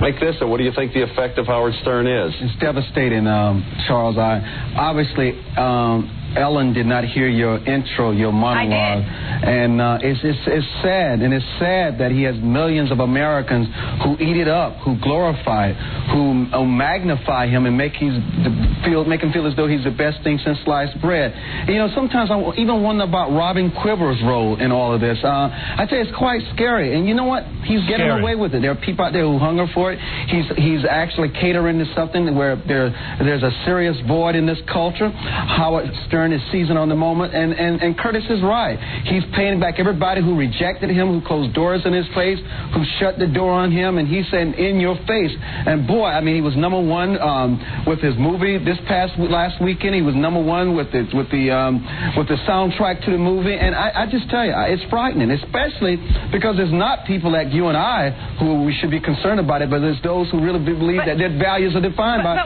someone like Howard Stern. Values. Everyone's talking about values. Let's see. Now, you allege you're taking Armstrong Williams to court. Am I correct? Yes, sir. First court date is July 11th. Okay, let's see. Williams repeatedly kissed and fondled his producer. Yes, sir. That would be you. Yes, sir. Stephen Gregory. That would be me. On an out-of-town trip, forced Stephen Gregory into sharing hotel rooms where Williams climbed into bed with him. One hotel was the Drake Hotel right there in New York City. Ironically, Williams is known in part for his anti-homosexual rhetoric. The suit alleges, 1995 through the spring of 96, Williams climbed into bed with Gregory during an out-of-town trip, telling Gregory, I just want some affection. I'm celibate and can't have sex with women until I'm married. Oh, dear. There's an excuse. That was constantly one of his justifications for his behavior. Now, let me ask you this. Now, how did he force you into sharing a hotel room? Well, because he would say that, that people who hired him for lectures didn't want to pay for two separate hotel rooms. All right, so you figured, well, no big deal. Yeah, you shared a hotel room for him. Oh, he had two separate beds always. Yeah, like Fred and I have shared a hotel room. Never one bed. He just would climb his way into my bed. So in other words, you get. Let me take you back to the night of. Let's go back to 1995 when it first happened. Okay. So you're there, and you allege that. Now again, this has to be proven in court. This is a man who preaches family values. I was going to say, where's his family? Well, in the next bed. That I'm confidently seeking a trial by jury. Now, obviously, good. Obviously, you're a good-looking man. You're a trainer. Most trainers are in good shape. Probably in very good shape. Right? Well, I guess so. Yes. And you would be getting ready for bed, I guess, washing up, etc. And what would you sleep in? Well, I would sleep in pajamas, and I would actually feel very uncomfortable changing in front of him. So I would actually change in the bathroom. And why would you feel uncomfortable changing? Would he look you up and down? Well, just because, at this point when we started staying in hotels, I can kind of sense that, that he was hitting on me before in the office. Right. So here you are, you're in your jammies, you're laying in bed, you're asleep. And this guy would jump into bed with you, you allege? I wouldn't be asleep. He would just say, let me climb in. He would actually, sometimes say, let me climb into bed with you. Then he'd just do it, and then I'd push him off, and then he'd say, oh, I just want some affection. I mean, it was like he would justify it by saying, I'm a public figure, and I can show you affection, and I like when you turn me down because you keep me safe. That sort of thing. Oh, man. Boy, he got an agenda. Is that true? This is just, keep in mind, this is a young man trying to make it in radio. Right. All right. Easter 1995, Gregory traveled with Williams to Williams' mother's home in South Carolina. Right. Armstrong Williams indicated while there that he had a bump on his penis and insisted Gregory examine his penis. Despite Gregory's continued refusals, Williams displayed his penis to Gregory. Now, what's wrong with him? This is the guy. He's worried about me. He's running around. Devastating. Isn't that what is it? Yeah, wait. Hey, Freddie, you got to take the line. This is devastating, and put it on tape so I can play it over and over again when I talk about these allegations. So, what was this alleged bump on his penis? Well, how I don't know if you have the detailed version of it, but I actually did not see his penis because I closed my eyes and I just said, go put alcohol on it. Right. Yeah, you should have told him to take a knife and cut it off. Then there wouldn't be any problem. Right, well, so I didn't actually see it, but I looked away and said, go put alcohol on it, and, that's what happened. Can you imagine in his own mother's home? And, well, it was actually, she has a back house out of, they have, a farm in South Carolina, so they have a little outhouse, and that's where the guests stay, so he came into the... Can you imagine? This is at where his mother lives. Yeah. How indecent can you be? He's in the next house over. He's on the air with Grodin screaming about that I'm indecent. Can you imagine? I'm indecent. You're a terrible influence on people who listen. Well, Howard, I had to be subject to a lot of that hypocrisy while I was working for him, of course. The whole world is filled with hypocrisy. I wonder where... Charles Grodin is an old man. He's got an 8-year-old child. Where's his first family? That's what I want to know. Did he have a family before this one? I don't know. I want answers, goddammit. January through May of '96, in these allegations and papers filed, at least once a week, Armstrong Williams, the black conservative who's worried about values, would grab Gregory's buttocks or penis unexpectedly. By the fax machine. Sometimes stating, "What is that?" He would ask Mr. Gregory, "What is that in your pants?" That's very true. Gregory would jump away startled, and Williams would laugh at the incident. The conduct became so chronic that Gregory took to wearing his shirt tails out, though Williams would order him to tuck them back in. Oh, so man. you were trying, I assume, to hide your buttocks from Armstrong Williams. I guess so. Yeah. I guess so. I would pull my front tails out and my back tails out. Can you imagine? Something tells me if your allegations are true, this is just tip of the iceberg, that other people will come forward. Well, that's exactly what I'm anticipating. January 9th, 1996, while at the office, Armstrong Williams, the upstanding citizen... The conservative. Black conservative. Shoved Gregory... Black conservative. Yeah, that's how he fills himself, the black conservative. Oh, why can't he just be a conservative? Yeah, no, and that's interesting. That's another part of the hypocrisy because, he says that he doesn't want to be considered any color, and yet he does bill himself as the black conservative. Yeah, this guy's a total hypocrite. January 9th, 1996. You know what? This guy pissed me off. He thinks I'm going to let this. I'm going to follow this story. Show. Every day there'll be a report. Armstrong Williams Information Center. Wait till Hard Copy gets a hold of this. Gary, call Hard Copy for Mr. Gregory. I want everyone to know who Charles Grodin has on his show to discuss what a jerk I am. Bad-mouthing me. That's who he found. Why doesn't Charles Grodin ever turn to his guest and say, "Excuse me, what are you up to? What are you up to with this suit?" That's the same thing I would. But they don't even do that for me. No. Well, they're all hypocrites. First of all, you know Charles Grodin wears a toupee? Of course you do. No, I didn't know that. He won't let it shine. Everyone's busy concentrating on Ellen DeGeneres declaring her lesbianism. They should be following this. This is a young man who was allegedly sexually harassed. Now, I can't say, listen, these are allegations. We don't know if they're true or not, but I'm on your side. Well, I tell you what, I'm hoping that a jury's on my side. Mm-hmm. That's what I'm hoping. I wish this Armstrong Williams would grab Charles Grodin's child's ass. What do you think of that? Then he'd have a problem. Oh, then he'd have a big problem, right? If it was his little tot in you. I want Armstrong Williams to babysit for Charles Grodin.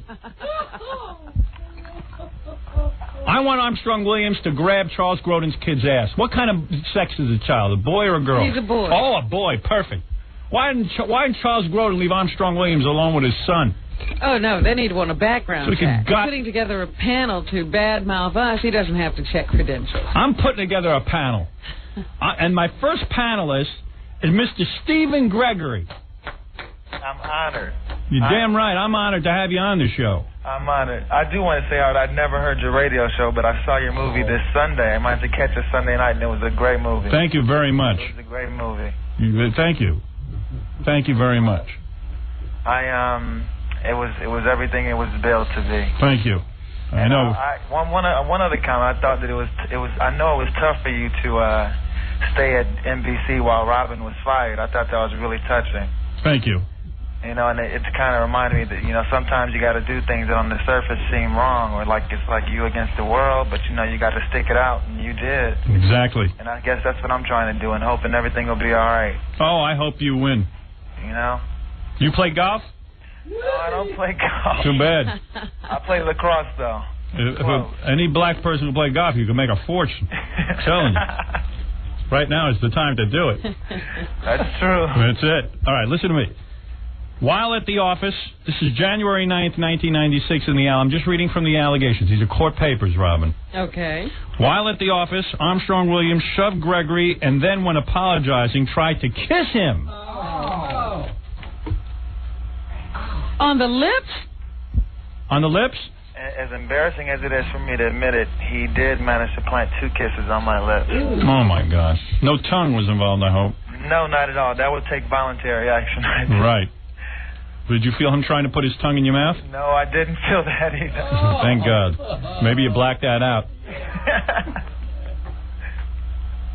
All right. Spring 1996, on 2 occasions, Armstrong Williams, according to these papers, grabbed Gregory's face and planted kisses on Gregory's lips. On both occasions that Williams did so, Gregory was so offended that he literally became nauseous. I would, too. I would throw up. Yeah, I actually did throw up, but I think that Mickey thought that'd be too strong to put in the papers? Yeah. Thank you. I admire that, not putting that in the papers. Is he a good kisser? Of course not. When Gregory became more assertive about wanting to be left alone, according to the suit, Williams retaliated. Williams stopped paying Gregory for business-related travel. In other words, hey, you ain't going to put out. What do I got to pay you for? Exactly. Williams stopped paying Gregory to help Williams on a weekend project Williams was pursuing with C. Boyd and Gray. Williams banned Gregory from receiving personal calls, even hanging up on Gregory's friends. Constantly. Though others on staff were allowed to receive personal calls. If Gregory was 2 minutes late, Williams docked him for 2 hours' pay. Though other late employees did not have to have their pay docked. Williams began forcing Gregory to come to work by 8 a.m., even though the show itself was not on till late at night. Yep. A woman scorned is a tough thing to put up with. Believe me. This is the so-called conservative who's worried about me and family values. And let me remind you... Here in D.C., I heard about you being on D.C. 101. My program director at WPFW says that he used to listen to you down here in the morning. Yes. Everybody did. I had an 8-share. Yeah. Let me remind everyone that Mr. Gregory is 28 years old, heterosexual, African-American, and a graduate of Howard University. There is the story, Robin, that I am revealing now on the air. And he says that Armstrong Williams harassed him. Yep. It's devastating. I'm willing to take it to court. Mr. Williams, do you think this is devastating? It's devastating. Yeah, it's devastating. Everything is devastating to this guy. I'll tell you what's devastating, when you take a young man who's trying to come up in the world and you make his life miserable because he won't kiss you and give you hot pants. Won't give you any affection. He won't give you any affection.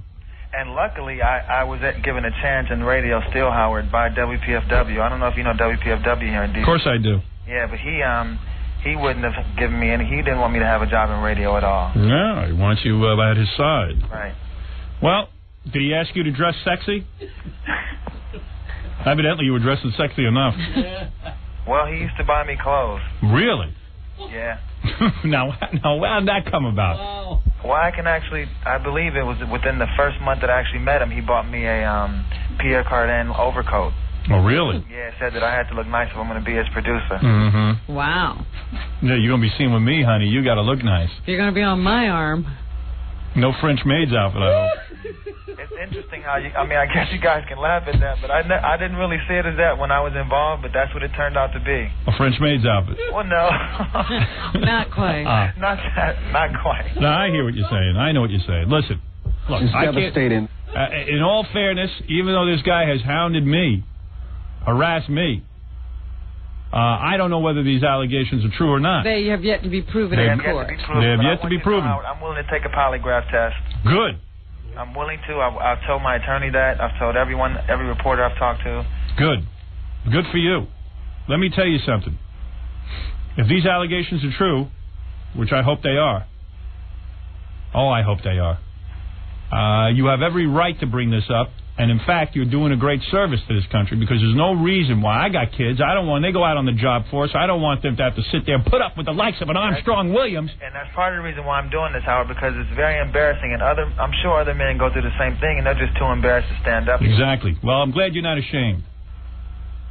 Well, I am, but I think there's a bigger purpose. But you did nothing wrong if these are your allegations. He should be ashamed, not you. Tried to keep a job.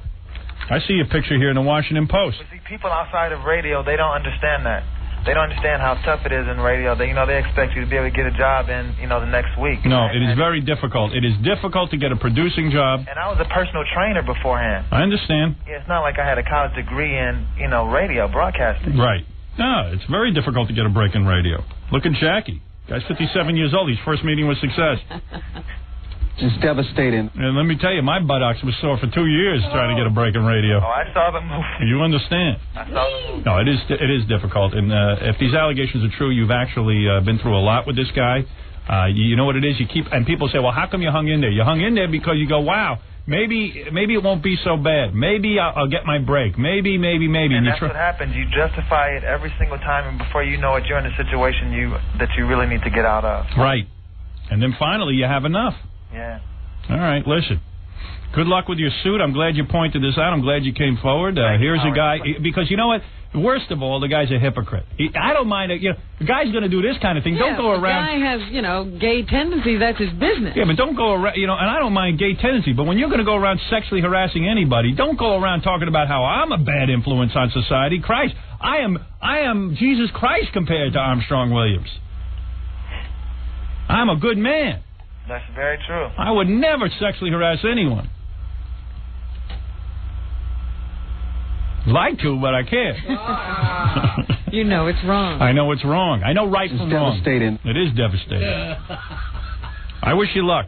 Thank you. All right. I hope that everyone does a story on this. I hope that Hard Copy, Access Hollywood, Entertainment Tonight. Well, I tell you, Howard, like I said, I feel like I'm going against a big boys club. No, I feel like Geraldo should have you on, and Charles Grodin. Charles Grodin there's a guy there's a loudmouth who should have you on. There's a guy who he's supposedly worried about people. Where is that bald schmuck?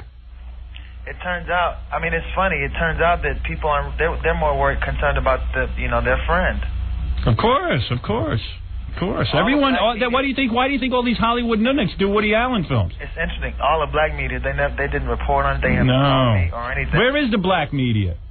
They're leaving this brother hanging out to dry. Leaving this brother out here busy with Tiger Woods. There's nothing wrong with being busy with Tiger Woods, but there is more than one story to cover. Right, Robin. It's very interesting to see if they take the side of a black conservative. Right. Where is Chris Rock? What? One paper already has. You've got to say the name of the paper, but one African paper already has. Has what come out against you? Yeah, come out against me. It's hard to believe. Well, listen, you still got to prove your allegations. Exactly. But I certainly am happy to see you come forward. Thank you, sir. Thank you. Thank you. It's not easy. Thank you. You're a brave man. All right, and I want to say a bartender also, a couple guys told me to say F. Marty. Right. F. Marty. Right. Take care. All right. Thanks, bye-bye. Howard. Right. All righty. That is Stephen Gregory. Stephen Gregory. That's right. Thank you, Stephen.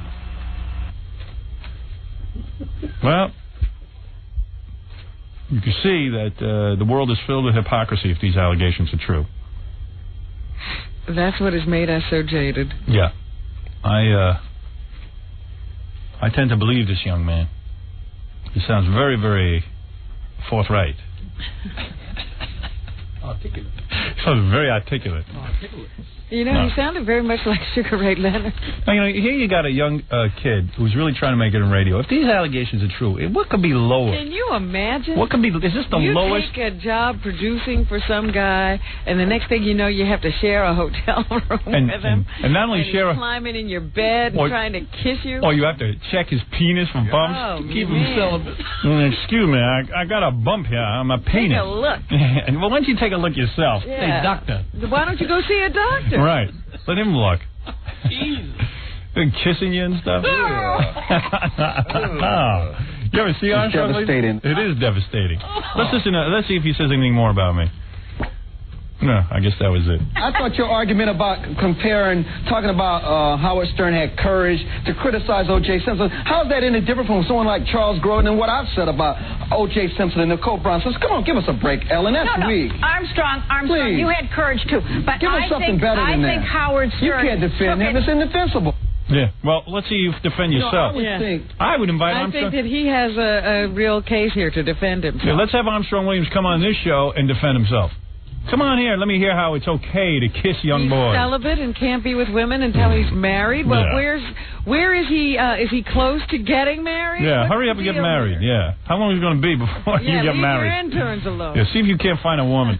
Robin Quivers, any person who's decent, who has any kind of moral compass. Listen to this guy. Sure. Decent, and Charles Grodin sits there.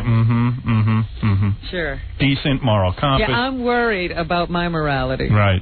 Respect would be outraged at some of the things that are spewed out of Howard Stern's mouth. I think she has a responsibility to herself and to who she is. Yeah. To say Maybe you ought to marry him. Get him off the marketplace. Oh, please. Why have I always got to be punished? Well, you got to be punished so he'll stay away from the interns. Oh. At least you're not kissing all your assistants. Man, we cannot tolerate. This is wrong. We cannot tolerate. Listen to the lingo here. We cannot tolerate. How are we going to tolerate you, buddy? Yeah. I think you're a little bit more wrong. If these allegations are true. Right. This rhetoric, this hatred against all different ethnic groups and in this society. But does she do it? No, she just sits there, smiles and laughs, and just goes straight to the bank. I mean, I don't say she sleeps at night. Yeah, you're sleeping just fine, aren't you? I don't like a log. Right. A decent human being would want someone to be screwed in a bathroom so they could contract AIDS and spread it through the children through the food. I don't think we're talking about he just really acts on it. I hope that Armstrong Williams babysits for Charles Grodin's child. Look at the thing here. Let me take a look at this here. What is this in this diaper? Scrumptiddly dishes. Scrumptiddly dishes.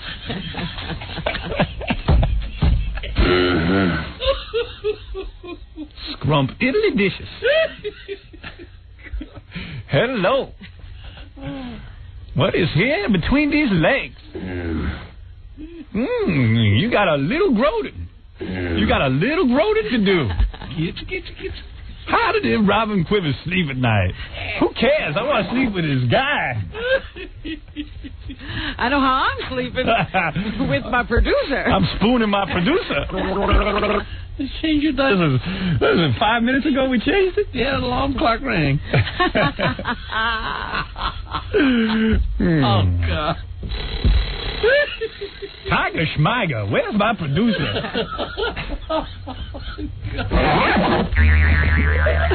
It's devastating.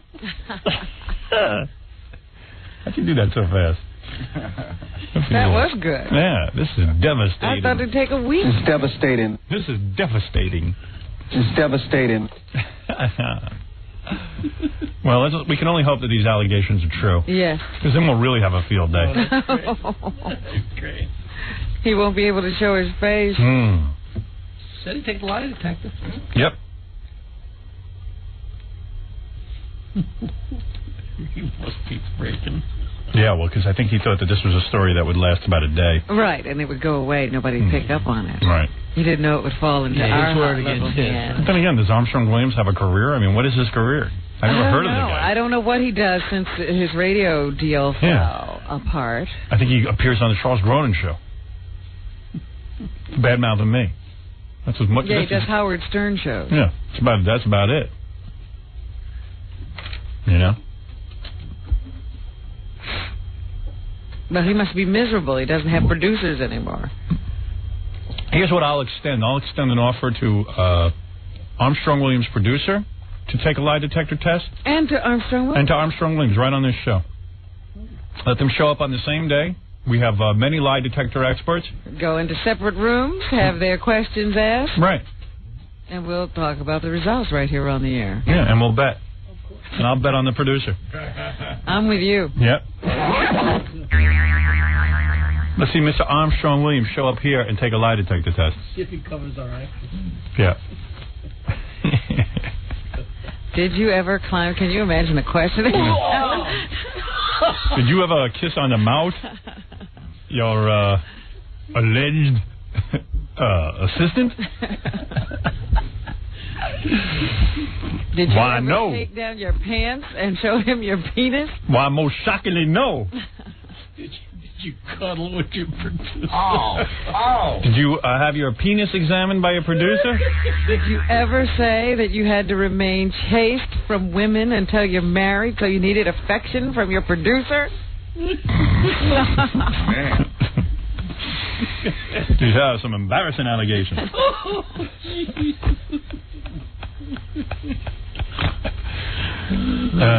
Are you or are you not a homosexual? Mm-hmm. Whatever. One can only hope these allegations are true. Because then I'll have a field day. Yeah. I just love guys who criticize me and then I read it. Who say one thing and live another. Yeah. In all fairness to the guy, it might not be true. It's devastating. Anybody can make allegations. Sure. But I don't know. Why would this guy make allegations? You got to ask yourself. I mean, it's not like against Armstrong Jones. It's not like he's Armstrong Williams or Armstrong, whatever his name. Yeah, right. Armstrong Jones. Yeah, because he's not like he's a rich guy. Yeah, he's not like Denzel Washington right. or Wesley Snipes. Yeah. You don't go after Armstrong Williams. Right. Like, you know. Go after a pot of gold. Right. I don't think Armstrong Williams is sitting on a stack of dough. But who knows? We'll see. I will cover this story on a daily basis. All right. All right. I will examine the docket. All right. We'll take a break, and we'll be back right after these words. More to come when the Howard Stern Show returns in a moment. Listening to the Howard Stern Show. Thank you. One of the greatest things that my audience has done is support Governor Whitman. I remember when Governor Whitman was candidate Whitman, and everyone was passing her off as a joke, and I said to myself, how can this be? She's like the best candidate around. I'm talking about even on the national scene. She's the best candidate around. Why are they treating her as a joke? Probably because she's a woman or something. Or something. I don't know what it was.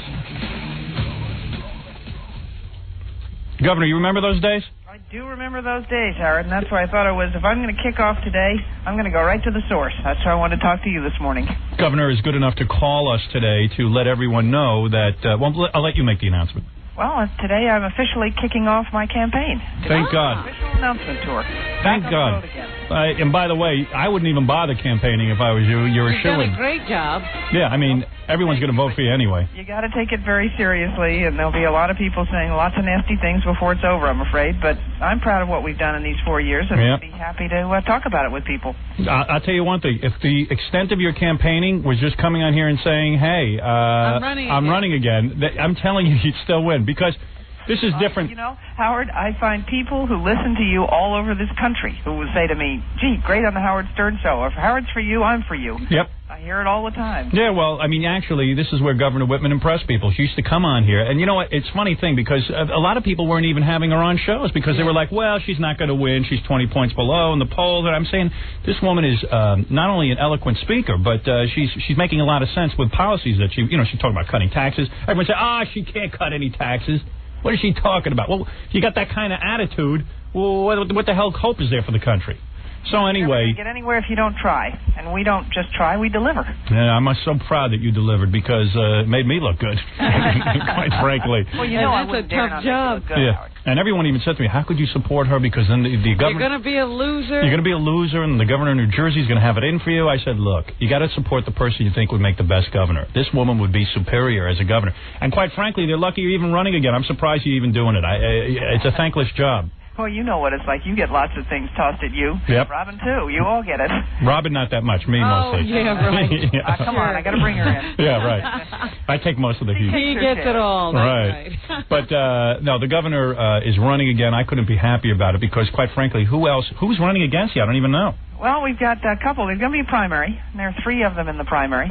And I hope they have a good time in the primary. Are they all bad people? Well, you know what? They all focus right on Governor Whitman right away. Yeah. They don't even want to fight with each other. Well, of course. And what is their criticism? I'm listening for them is what they're going to do instead. I mean, you know, it's fair to take pot shots. That's part of the game. That's the way you do it. But you also have to tell people what you want to do for them. You have to have an but agenda. They're not even running against you yet. Right. No, this is true, but they are. Well, what is it? Yeah, exactly. What is their criticism of you? What could possibly be the criticism? What, you cut taxes? That was bad. That was bad. There are 176,000 more jobs today than when I took office, but that's bad. That's bad because they could have done a better job. Down the list. All right. Well, so you're in good shape. I mean, quite frankly, I'm saying don't sit back and totally take it for granted. But no. I would say you're definitely going to win. I mean, I'm telling you, I'm good at predicting this stuff. Well, from your lips to God's ears. Do you miss me on a personal level? Hey, haven't been in a while. Yeah. Well, anyway. I won't have anything as dramatic as the way you started your career, Howard, but that's true. I'll try to attract attention. Well, you're doing a great job, Governor Whitman, and we wish you a lot of luck, and we'll be there for you. Thanks for making that announcement here. Yeah, thanks for doing that. Well, thanks you. All right, take Governor. Care. All right, take care. Bye. She's a good lady. Thank God she won. God, do you realize the crap I would have taken if she had lost? Yeah. She came through for us. Yeah. I'm pretty sure in a couple of months, me and the governor will be partying over her win. And oh, yes. We'll be at the inauguration. I hope she wears something sheer. Oh. She has a wonderful body. Yeah. For a governor, you know what I'm saying? You know. Really, you very rarely see that. I don't think the governor needs to wear a sheer outfit. Can you imagine she showed up like in a teddy? You never asked that of Governor Kane. Well, who wants to see that? Governor Kane in a teddy. Armstrong Williams might, but I don't.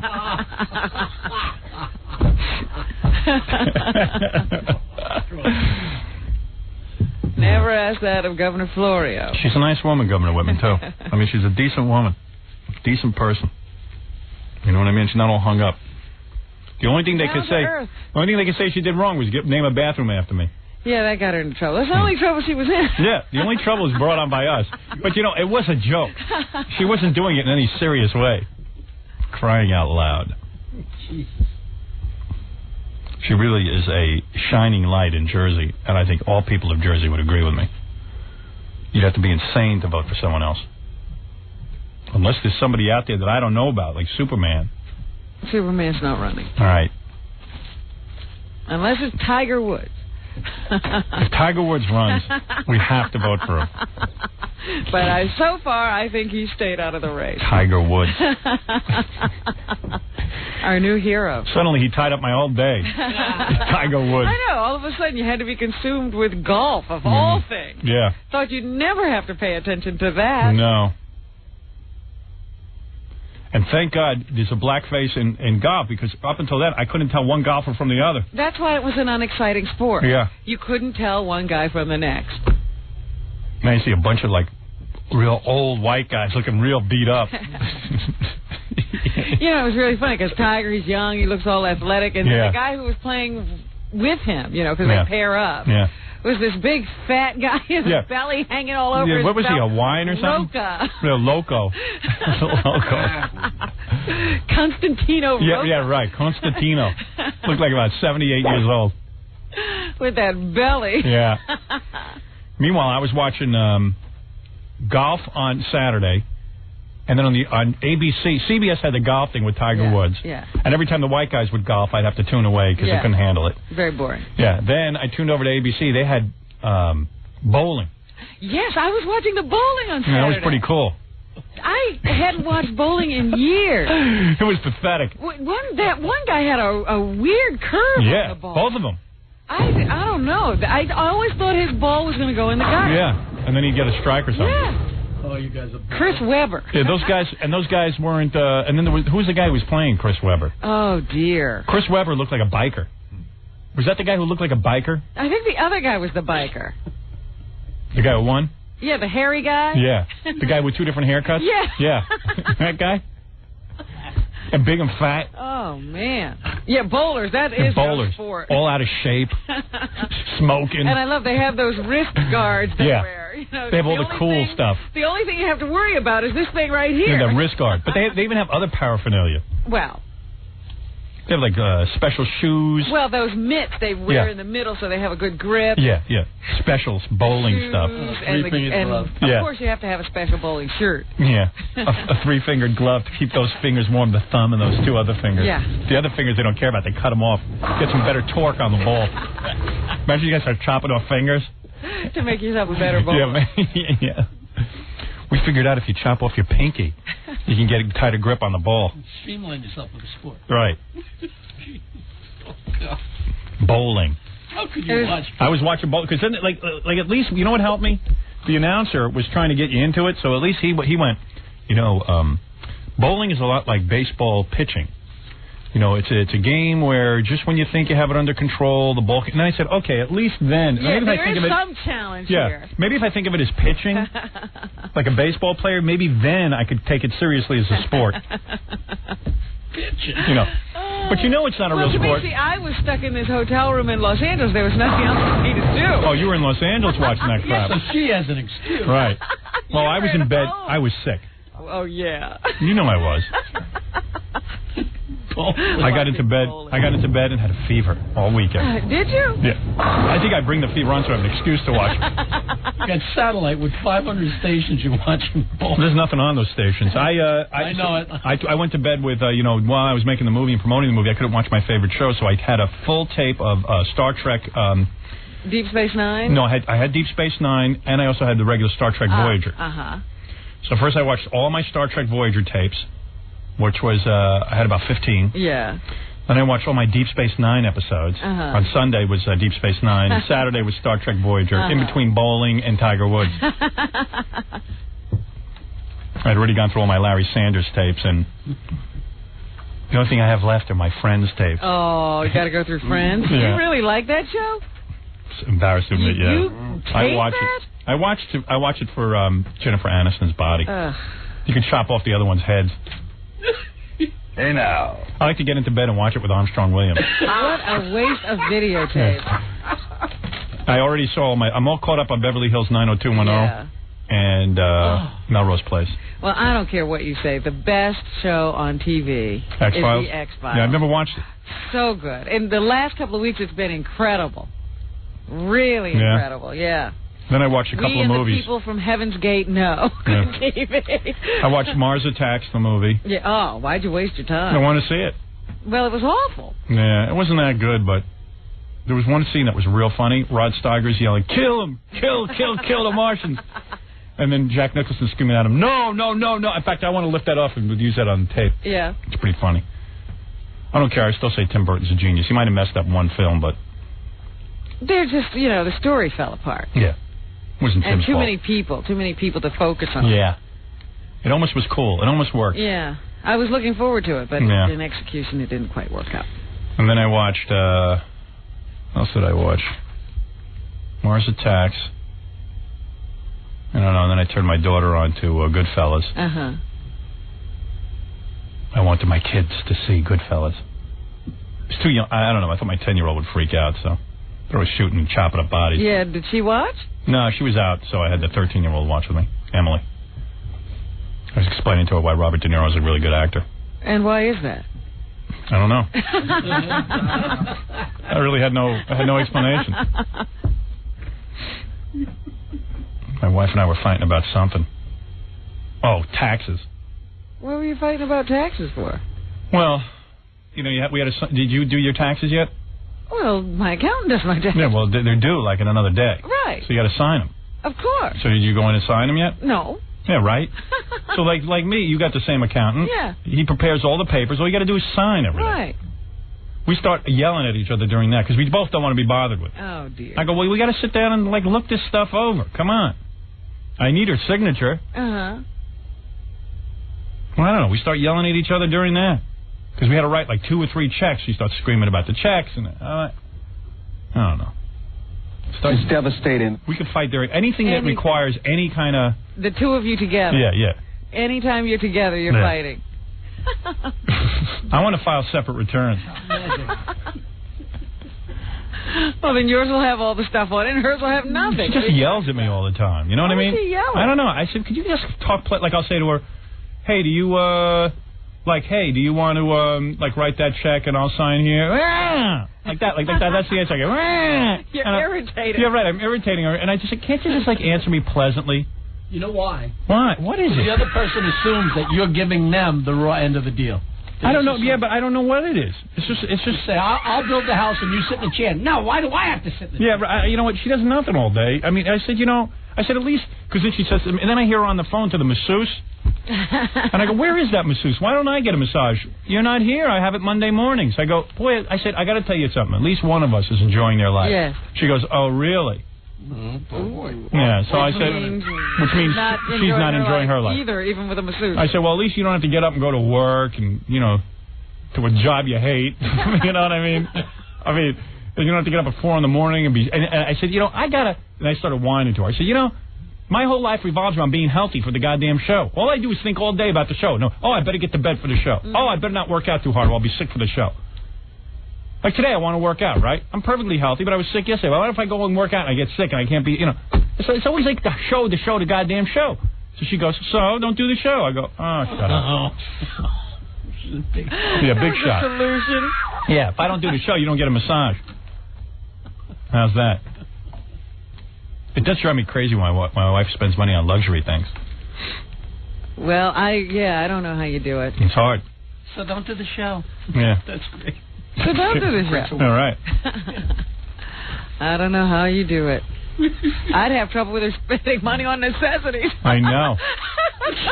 Even how you want to spoil your kids and stuff? I don't. Yeah. Not with my money. My wife just changed every bit of furniture in the kids' rooms. I had spent a fortune on furniture for the kids' rooms. Yeah. I mean, really nice stuff. Just a couple of years ago, 5 years ago.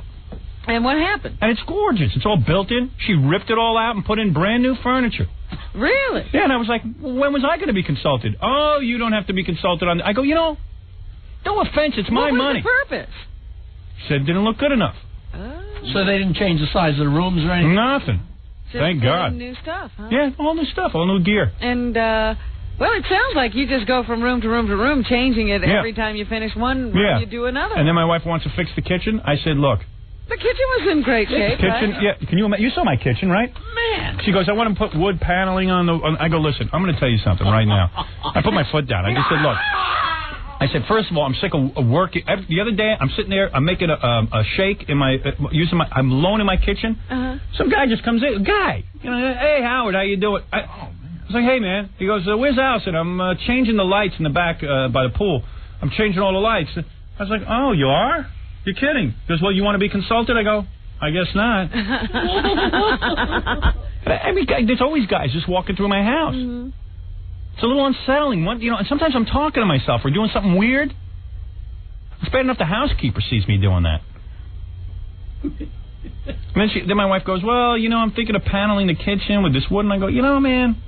So now, forget the money for a second. You must be on the phone with a decorator all the time. I said, the decorators come up with these ideas. I know. I said, forget the money. I said, what about the fact that I'd like to have my house returned to me so that I can... Well, there hasn't been a moment that house has been yours. Then she says to me, well, it'll only take a week. I go, yeah, just like I redid my office. That took 6 months. I said, it doesn't take a week. I don't remember a time when there weren't workmen at your house doing something. I know. I can't take it. All the time you've been there. They must put a bug in you. They must be getting done with one thing. They do. They're making work for me. They always point out something to you just before they're finished. Oh, my God. Please. Please. Me a break. Or they tell you some job they just got finished on somebody else's house. Yeah. I don't care. I don't care. I just want to sit and eat. And nothing's ever in the house. Run out of skim milk. Oh, no. What do I eat? Skim milk? That's it. No skim milk. I asked my wife for roasted almonds 6 weeks ago. I can't get them. And I said to her, roasted, not the other kind. Raw, not raw. Yeah. I have raw. I have 7 bags of raw almonds. I won't eat them. But that house is like a highway project. It's never done. And I can't take it anymore. I want to come home to an empty house. You know? I want to. There's enough people who actually live there. Yeah, I want to have a life. I want to come home and rest. Relax. Walk around in my underpants. All right, I got to take a break. Fiona Apple's here. Who's a little piece of ass. 19 years old. She's got a record that's doing very good. Oh. You know, she's not Alanis Morissette with 20 million copies sold, but I think she already sold, over 500,000. Yeah? She's got a cute little song. With any luck, she's wearing a little belly shirt. Hey, now. All I know is she doesn't like to be referred to as a version of Alanis Morissette. Oh, great. I just did it. I know. You just did I'm saying, I'm comparing. In other words, people saying, hey, who's Fiona Apple? She's got a real good song. I like this song. She's working the song. Why do you even have to bring up Alanis Morissette? Well, I'm making a comparison. In other words, she's not at the superstar category yet, because if she were, she wouldn't be here. Still needs us. You're right. Still needs us. How's she looking? She looks great. Yeah, she's a real cute girl.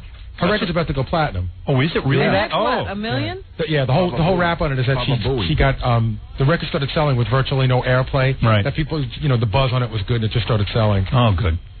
Good for her. I'd love to have sex with her. You would. Yeah. You would. I saw her the night of my premiere with Marilyn Manson. I don't know what that means. Well, we can find out, can't we? Right. She signed posters for everybody, Howard. Here's a picture of her. Let's see. Belly shirt. Yeah, she's all pouty. Big lips. Wow. Nice looking white girl. Hey, now. Race. You have to identify everybody by race. Oh, I've been looking for a black date, so. But for a white girl, she ain't bad. Why would you just date nice people as opposed to colors? No, I like to go by the colors. I see. She's very lovely.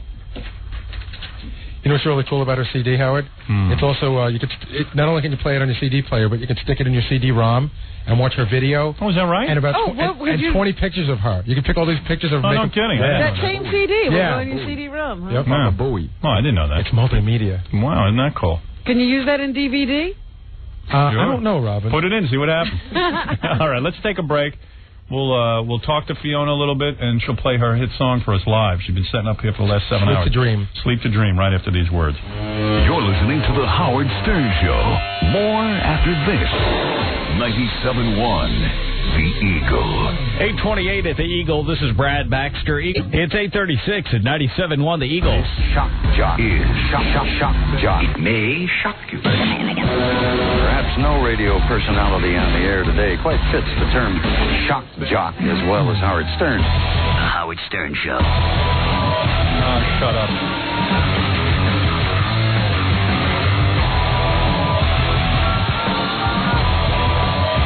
Yeah. Come on, Fiona, dance with me. This is, we do this in my funk dance class. All right. I'm very excited because when we have a guest, I get very excited. Especially when it's a woman. Good-looking woman. This is Fiona Apple.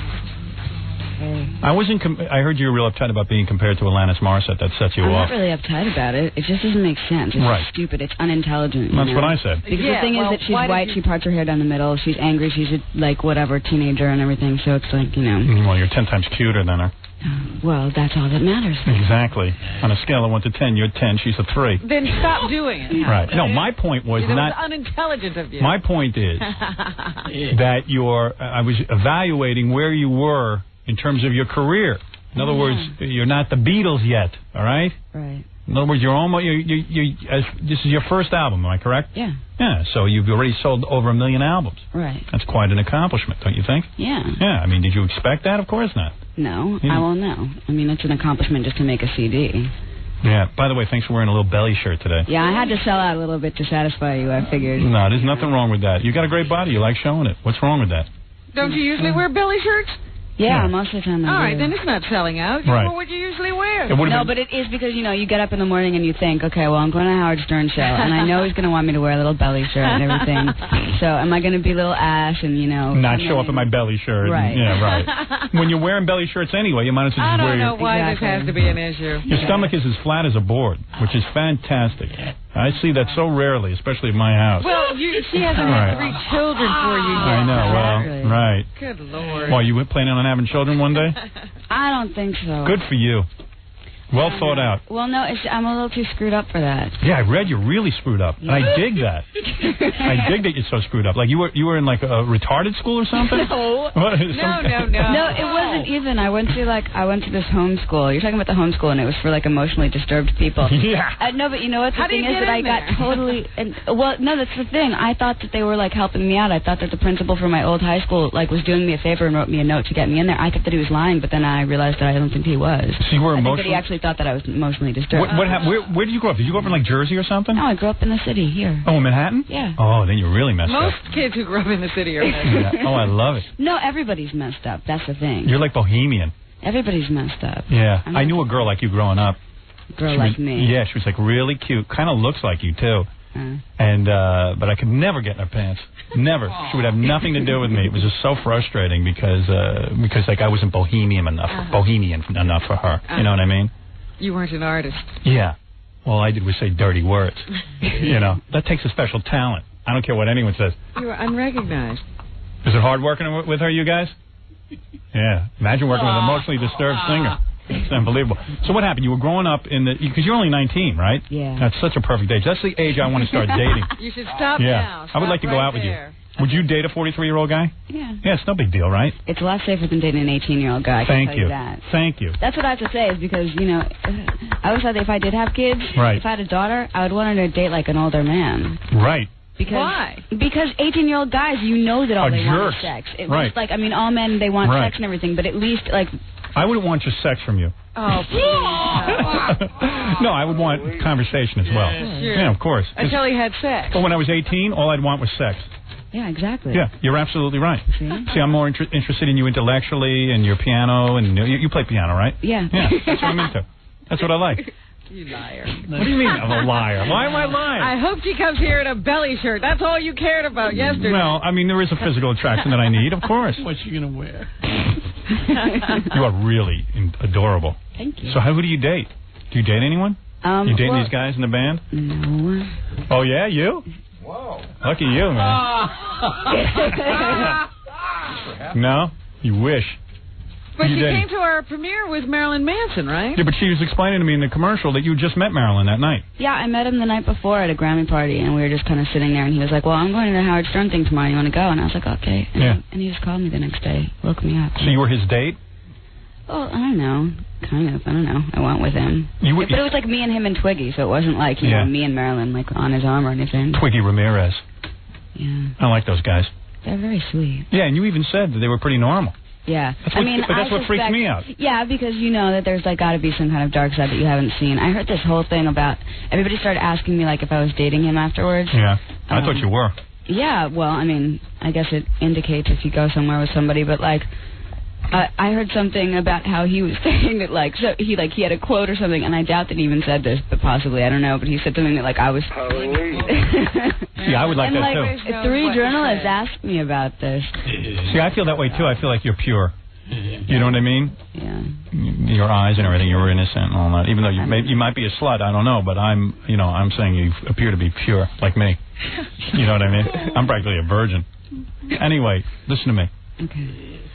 So let's get back to this mental illness thing of yours. Okay. All right. So you're a kid growing up in New York City, and your parents are married and everything? No. My parents were never married. Oh, they never were? No. Oh, such hippies. Well, yeah. They were just never married? Yeah. Did they live together even? Yeah, they lived together for a few years, until I was 3 or 4. Oh, you're the perfect girl to date. Yeah. Perfect. Yeah, because I'm missing a father, so I'm going to look to you and everything. Yeah, and exactly. let you rule me and all Yeah, that. I'll be like your father figure and yet your lover. Okay. Super. No, but I had a stepfather figure. Oh, you did? Yeah. And so you went and got Wait a second. So how do you end up in a school for emotionally disturbed people? That's not even like a part of my mental illness thing. Like the whole mental illness thing started way before. Like what happened was when I was in school, I just used to get a lot of crap from the kids, whatever. Because I mean, really? like my sister was really popular and really outgoing, and I was just really weird and quiet, and I kept to myself a lot. Yeah, but as good looking as you are, wouldn't But that... like no, oh please, I was actually officially named the dog of the school, and my sister was officially named the queen of the school.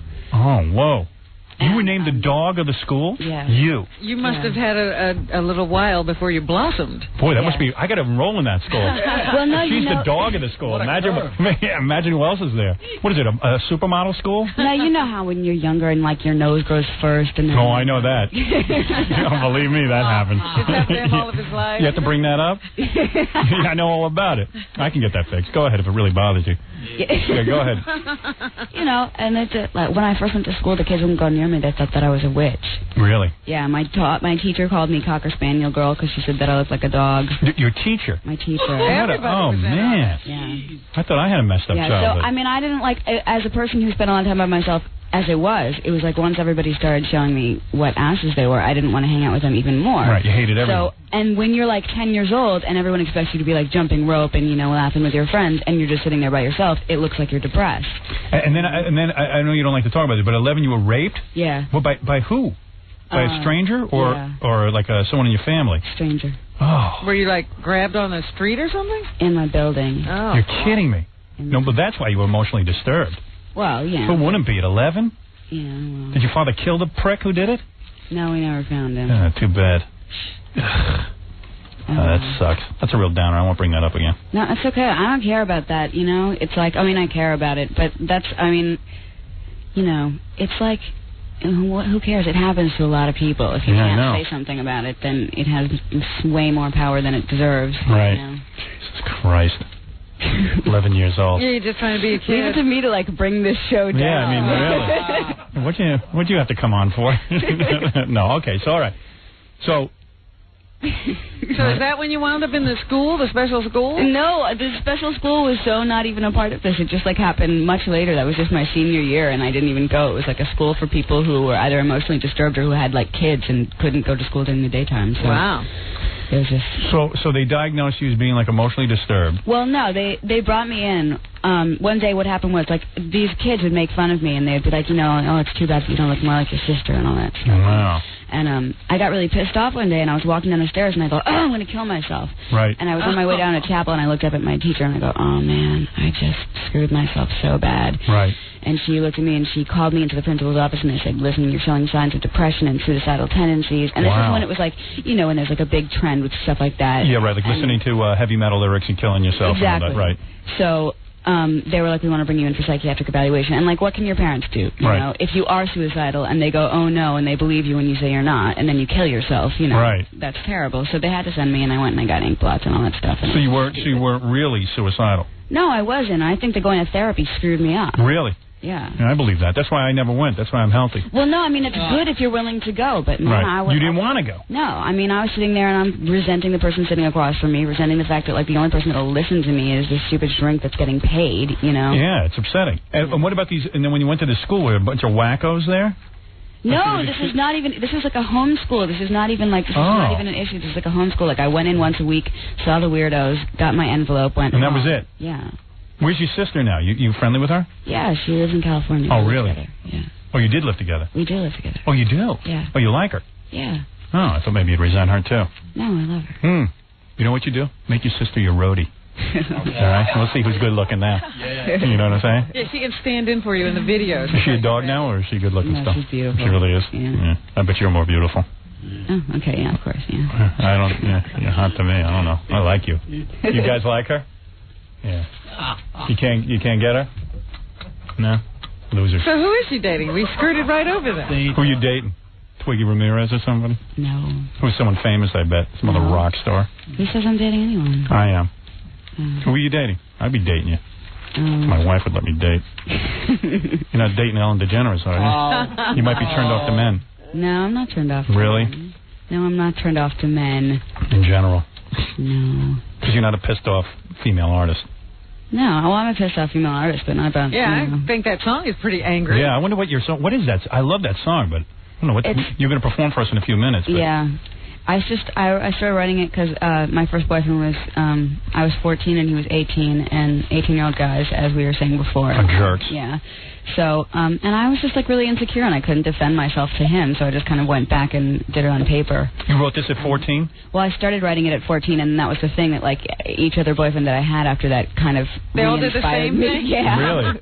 Wow. Yeah. How did you get discovered? I mean, like, 'cause, you know, that's pretty cool at 19 to have a band and a recording contract. Oh, it's totally weird. You don't even know about this? I made all these demo tapes, and you know how you're supposed to make, like, you know, I guess you're supposed to make, like, hundreds of them and send them out and everything. You mean like Jackie's wife does? Yeah. Oh. No, yeah, she go makes ahead. one every couple of years after Jackie builds her a studio. Yeah, and then no recording company picks up on it. Yeah, go ahead. So I made these demo tapes, and I made, like, you know, 100 up, and then I never even handed one out. I never even sent one out. I gave one to my friend, and she was babysitting for this woman who's in the business, and this woman had a party, and Andy Slater, who's my manager and producer, went to the party, and then he just called me and met me and got me signed. Oh, no kidding. So I never... There's an interesting story. I haven't even made an effort. Wow, that's really cool. See, Jackie, that's when you know your talent. Yeah. Well, it's cool, but then again, it's like, yeah, it's cool, but yeah, but that's the thing. It's like I never had a chance to kind of like have a second thought about it. So sometimes I thought, wow, maybe it happened like before I could even decide. No, you did fine. Don't worry about it. Don't analyze it. You know what I mean? Also, I'll throw you back in that school. Are you kidding me? No, don't analyze I can't not analyze it. Yeah, but don't. Therapy. Now you're going to make yourself wrong because it was easy? Yeah. So you still in therapy? No, I'm not making it. Yeah. No, but I have a really cool shrink now. Really? He's really cool. Yeah, I'm thinking of getting into that myself. You know what? You are ridiculous. Yeah. Everything she says, you just agree with. Yeah. Well, that's how you get in a girl's pants.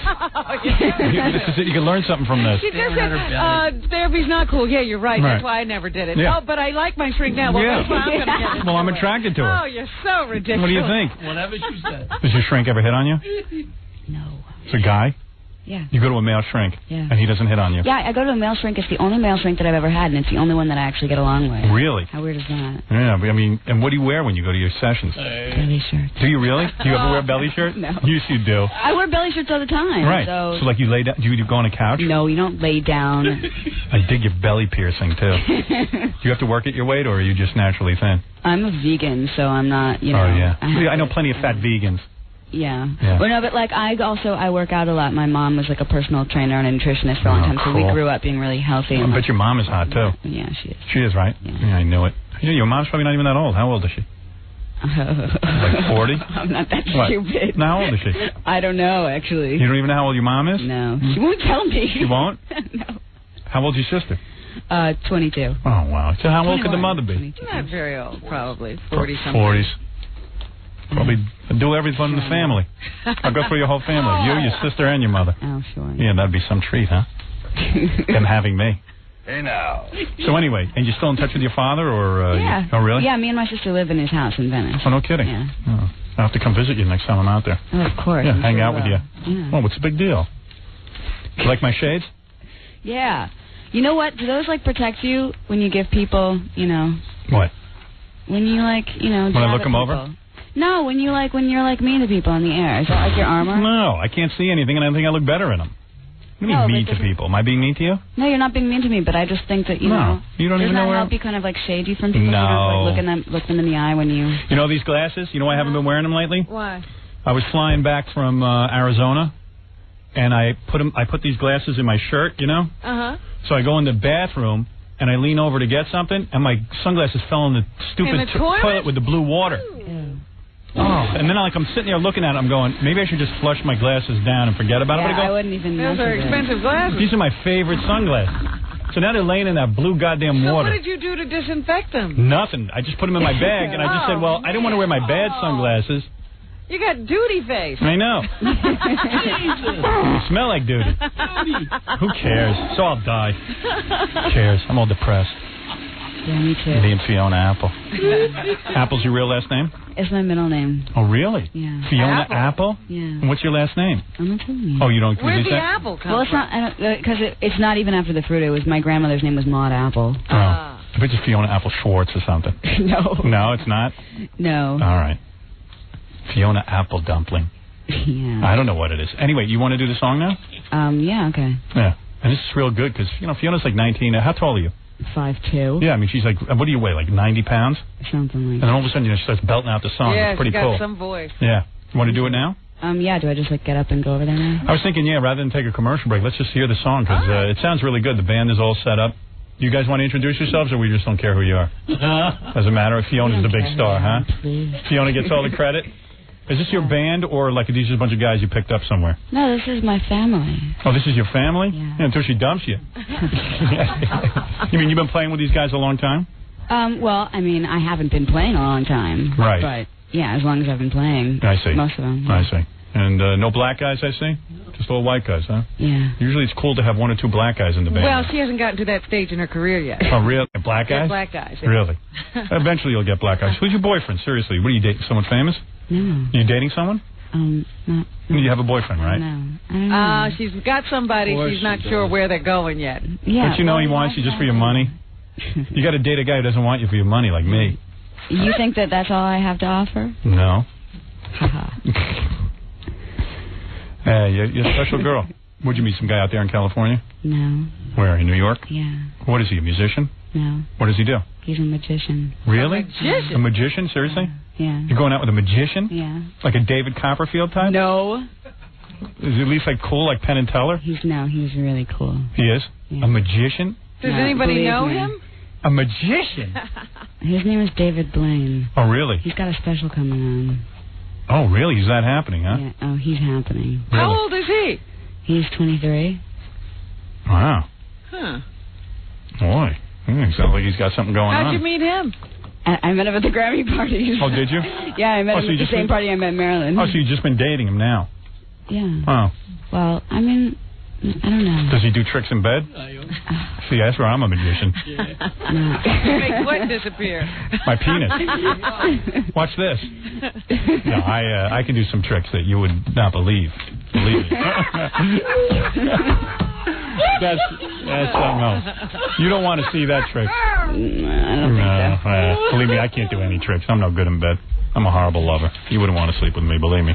Okay. You look at me, you'll think I went and sawed my penis in half. I'm not very big, I'll be honest with you. I might as well tell you up front. And I'm not a real good lover. I'm not good at it. How do you know you're not good? I know it. I can tell. I'm just not good at it. I'm not sensitive. Yeah. No, I'm only into my own needs. Obviously, you're sensitive if you know it. Yeah, you think so? Yeah. Hey, you'd give me a chance, right? Thank you. No. No, thanks. All right, listen, Fiona, let's not ruin this. I was feeling sexual, but now I'm not. All right, by the way, I love your belly piercing. Thank you. Yeah, do you have any tattoos? No. You going to get some? I was thinking of it maybe, but, I'm not going to get a tattoo just to get a tattoo. Really? Yeah. What do you mean? It's got to be something that you love. Well, yeah, I mean, if you're going to have something tattooed on Mm-hmm. Got to be inspired, huh? Mm-hmm. Yeah, it's got to mean something, otherwise it's just... I can't believe you're dating a magician. That's scary. Don't magicians scare you? Yeah, I always think there's something weird about magicians. Yeah, me too. Believe me, if I was a magician, I'd make my marriage disappear and I'd date Fiona. Magicians and clowns. Weird. Yeah, magicians and clowns might be worse than disc jockeys. Hey, you're young. You don't know yet. You'll see.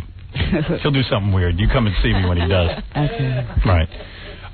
Okay, I'm excited about you doing this song. This song is about your 18-year-old boyfriend. When you were 14, you got really pissed off at him, right? Yeah. And you just couldn't understand why he was a jerk. Yeah. So we're hearing really a slice of your life. Yes. That's interesting to me. The new CD is called Tidal. The single is Sleep to Dream. I heard this song, I knew it would be the single. I knew this song was a winner. It was already being played on the radio, but he knew it would be the same. Yeah, but what can I tell you? Fiona is playing a sold-out show tonight at the Supper Club in New York. There's still tickets available for the Capitol Ballroom in Washington, D.C. tomorrow night, and the Theater of the Living Arts in Philadelphia on Wednesday night.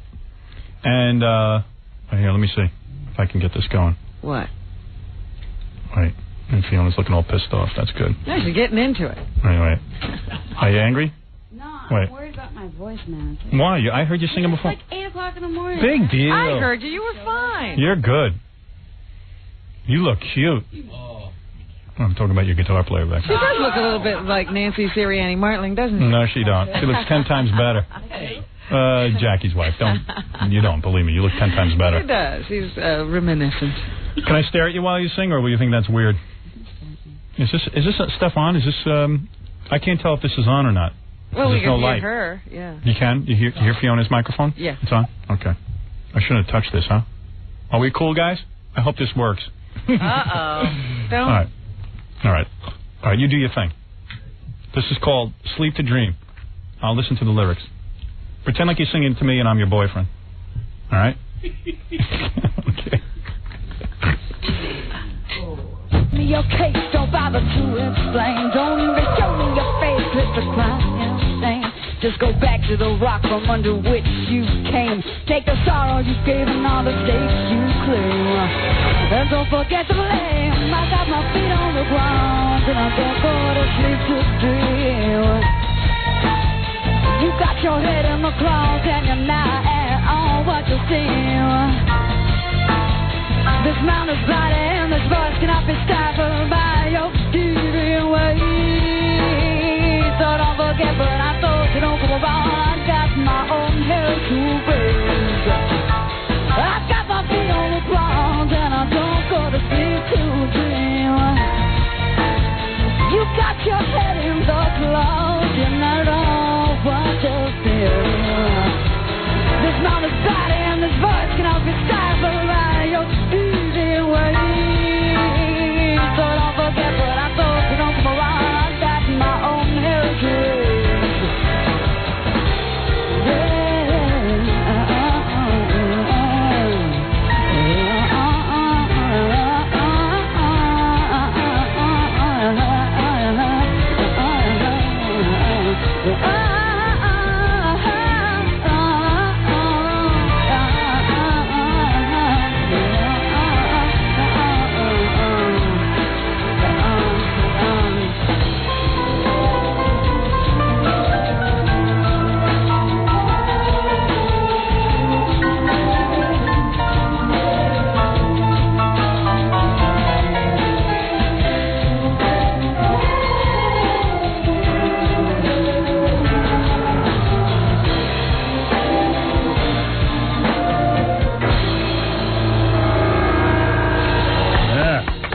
That was really good. That was great. I love that. So what? Now I got a lot of thoughts here going through my head, all right, because I was watching you do your thing. So, first of all, what's that? First of all, these musicians are really good. What's the guy in the back doing there? What's your name? Patrick? What are you doing back there? Playing a strange keyboard. Yeah, so he was really into it. Did you see what he was doing back there? Yeah, I was watching him. You were up to something. I just couldn't figure out what you were doing. Chamberlain. What? It's called a Chamberlain. That's a Chamberlain? Yeah. I never heard of that. What does that do? It's like a, I don't know, can you guys hear Patrick? You can't hear anything? What? Oh, wait, here's a microphone. Good, okay. It's an old vintage tape keyboard instrument. It's the flute at the beginning of Strawberry Fields, is what that. Let me just play some of that. That's pretty cool. Yeah, there was some weird crap going on back there. God, that's cool. Oh, what's your name? You're pretty good there on that keyboard. I was checking you out. Right here in the front. Joe. Joe? Yeah. Well, you're a pretty good musician, too, man. Hey, thanks. I took piano for 5 years. My teacher killed himself. Oh, yeah. Yeah. I was on my way, but then when he committed suicide, I gave it up. And it ruined your career. Yeah. And the drummer, excellent work back there. What's your name? Thank you. Larry Chauncia. Yeah, and who's this guy on guitar? He's real good, too. Bass, Keith. Yeah, very nice job. Thank you. And Fiona, you sing like a little goddess. So what happens? Like when you're 19, is it like when you were like 14, were you telling everyone you wanted to be a rock star and all that? No, I didn't even tell. There are people that like didn't even know that I played piano until my album came out.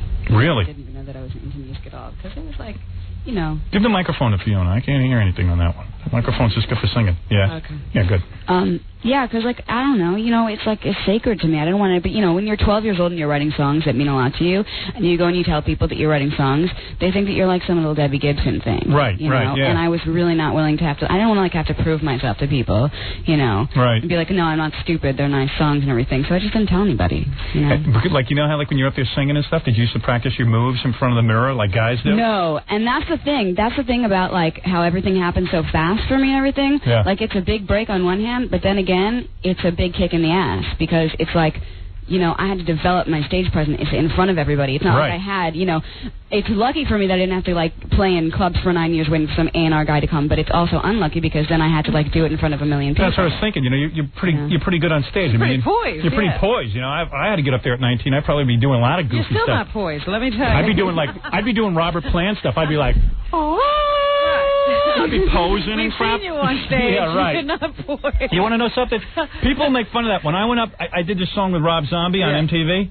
I swear to God, I didn't know what to do. Because Rob is jumping up and down like a maniac, and he's got all these stage moves worked out. Rob is really cool on stage. I mean, first of all, he was dressed as a zombie, and he's jumping up and down on stage, but he looked good, like he knew what he was doing. Yeah.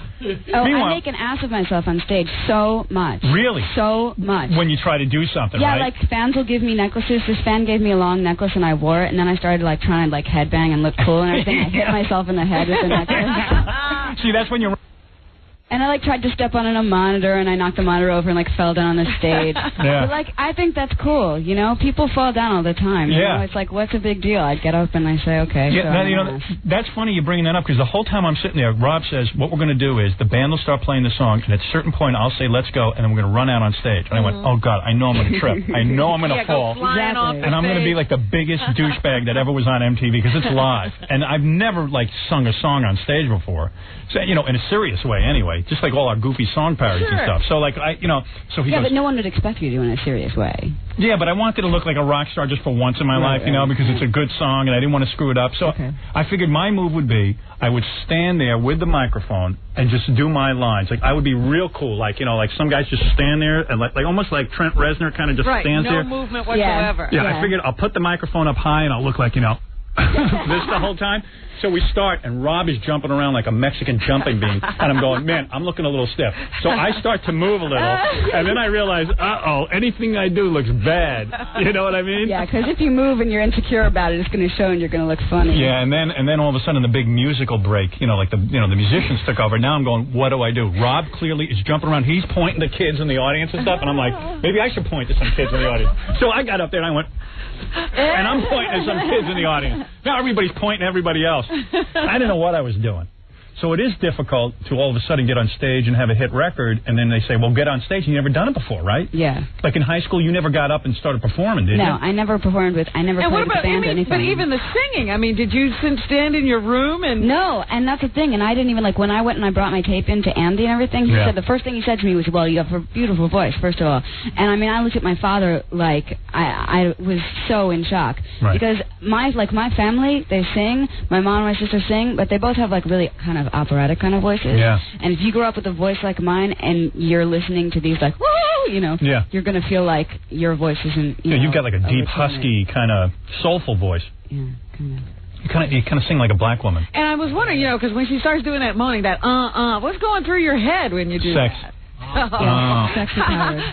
Yeah. Oh, I can see now. Yeah, and then I can see why you're moaning. Yeah. So, but what is it like what are you thinking about there? Just coming out of you, right? Yeah, it's really weird. It's like it sends you into a weird meditative space if you start singing, and especially if your voice is doing well. It's really cool. Yeah. Actually. At least you were able to memorize all your own lyrics. I could never do that. And that would be the hardest part. By the way, Fiona Apple is the Artist of the Week here in New York. You know what that means? No, what does that mean? Hold on, I'll tell you what that means. Oh, Jesus Christ, I lost a piece of paper because I don't even know what that means. What are we doing? We're giving away Fiona's car? Yes. For something? You know I can't drive, right? Right, that's funny. He probably doesn't even have a license. I said to Steve Kingston, how are we doing it? We're giving away Fiona's car. Is this really her car? Because he says, I want to give away your car. I said, I'm not giving you my car. He goes, no. We'll get a car, and it'll be your car. I said, well, then how is it my car? But anyway, Fiona Apple is this week's featured artist on K-Rock. Every time we play Fiona Apple's Sleep to Dream right here on this radio station, you call us at 1-888-434-1997. The 92nd caller wins $92 and qualifies to win Fiona's 1997 Candy Apple Red Ford Mustang. Did you know this? Yeah. Yeah. Now, I had to record a bunch of stuff for that. Oh, there you go. Did you ever have a Candy Apple Red Ford Mustang? I never had anything. I don't know. She's flat broke. What is it? But who cares? I'd want the Mustang. And this is the first of many Artists of the Week. We'll be doing this for a long time. All right, I'll be the Artist of the Week as long as... I tell Steve I'll be... Because Steve asked me if I wanted to be Artist of the Week. I said, yeah, sure. They want to give away your 75 Valiant. Well, who the hell wants a Valiant? What is Steve insane? Yeah, I'll take the Candy If it's Apple yours. Red Why doesn't he make it like a, like a Ferrari? Didn't you or have a Camaro? No. No. I had a Corvette. Corvette. A Corvette. That's what this is. Yeah, when I was trying to get a bigger penis. That. It was either a small penis or a Corvette. The Corvette lasted for about a year. When I realized, why am I driving something I can't fit into? that was the one that you couldn't fit into, and it was always leaking oil or something? Yeah. I decided I'd buy a Corvette because I wanted to look cool. I was going through like a crisis. Yeah. I'd say midlife, but I think I was way past it. But I figure I'll only live till 60. So I bought this Corvette, thinking I'd like kind of look hip in it, but I didn't even fit the damn thing. Howard, I think you picked me up in that car once to go somewhere, and your knees were up by your ears, and weren't all the windows tinted so you couldn't see out of it? I can't even drive because I can't see anything. Dark windows. And then I wanted a car I could put the top down, so I put the top down. And all these kids kept jumping in my car. Like I'd be driving down the street, and the guy would go, "Hey, Howard," and he'd jump in my car, and I couldn't get him out. I didn't know what to do. And then he left it in the garage so long that the battery just died. Yeah, the battery would keep dying. Oh, what's so funny? Some vet experience. Yeah, that was the vet experience. But anyway, Sluggo will give away this car on Wednesday afternoon at 5 o'clock. And you started off, everybody calls whenever they hear the Fiona Apple song. Yeah. And then what happened? Oh, who gives a rat's ass? I don't know what you're going to do. Whatever you do, you'll win. That's all.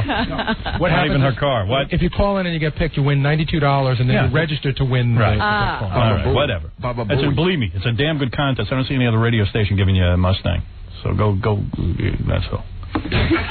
Now so you're excited. This album is a big deal. You say that you never practiced in your room in front of the mirror, and then you went out on stage the first time. First time in Paris in front of like 800 media people and Sony executives. It was like this big Sony roadshow. The Fugees were there. Yeah. And they're real good on stage. Yeah. Yeah. Everybody had been on stage like a million times. I'd never been on stage at all. I went up there. I had to do like 15 minutes, and I didn't say a word to the audience. Wow. Because I can't do that crap like, "Hello, Paris." Yeah, right. I cannot bring myself to do that. Yeah, it would be like Billy Joel or something. Yeah. Yeah, so I couldn't do that, so I just kind of got up there and... Well, you're shy. I'm not shy. You're not? No, What I'm is not it? shy. Why can't you say hello, Paris? Because... It just seems showbiz. Yeah. Yeah, it doesn't seem like you. Yeah, I'm not shy. Everybody always thinks that I'm shy. I just everybody talks when they have nothing to say. Yeah, why would somebody who has a song talk? Just sing the goddamn song. That talks to me. Well, after a while, though, you wonder, what the hell are they thinking of? Yeah. Like Bruce Springsteen used to talk for 10 minutes, and sometimes I play it on the air here just to goof on him. I don't know what the hell this guy's talking about. No, but he's interesting. He tells stories and stuff. Stories. Just does stories. Nobody cares. Sing the song. They should lock him up in a school for mental people. Wherever they put you, I'm telling you, the guy doesn't make any sense. But I'm not saying you have to talk that much, but every once in a while say something. Whatever. I wanted to rub your belly during the song. I got to admit. Yeah, you're very sexy. But you were scared, huh? Well, yeah, I'm not going to run up and start rubbing your belly. You were doing a nice job. You're shy. I'm very shy. I'm very shy about stuff like that. Well, anyway, I can see that you have a physical attraction to me, and I'm not going to torture you that much longer by being in the same room with you. I want to thank Fiona Apple for coming in. Songs sound great. I want to thank your band. They're excellent. Yeah, they're cool. You guys are real good. I don't know what your real job is, but you're terrific. You're really good at this. You're on tour with Fiona as well? I mean, you guys are all going around together? Yeah? None of you try to put a move on her? What, none of them have tried to put a move on you? Hell no. Really? What are you talking about? No, I'm saying, I'm sure one of these guys at least has got to be sexually attracted to you. Of course, but please. God, if I was in your band, I would come on to you.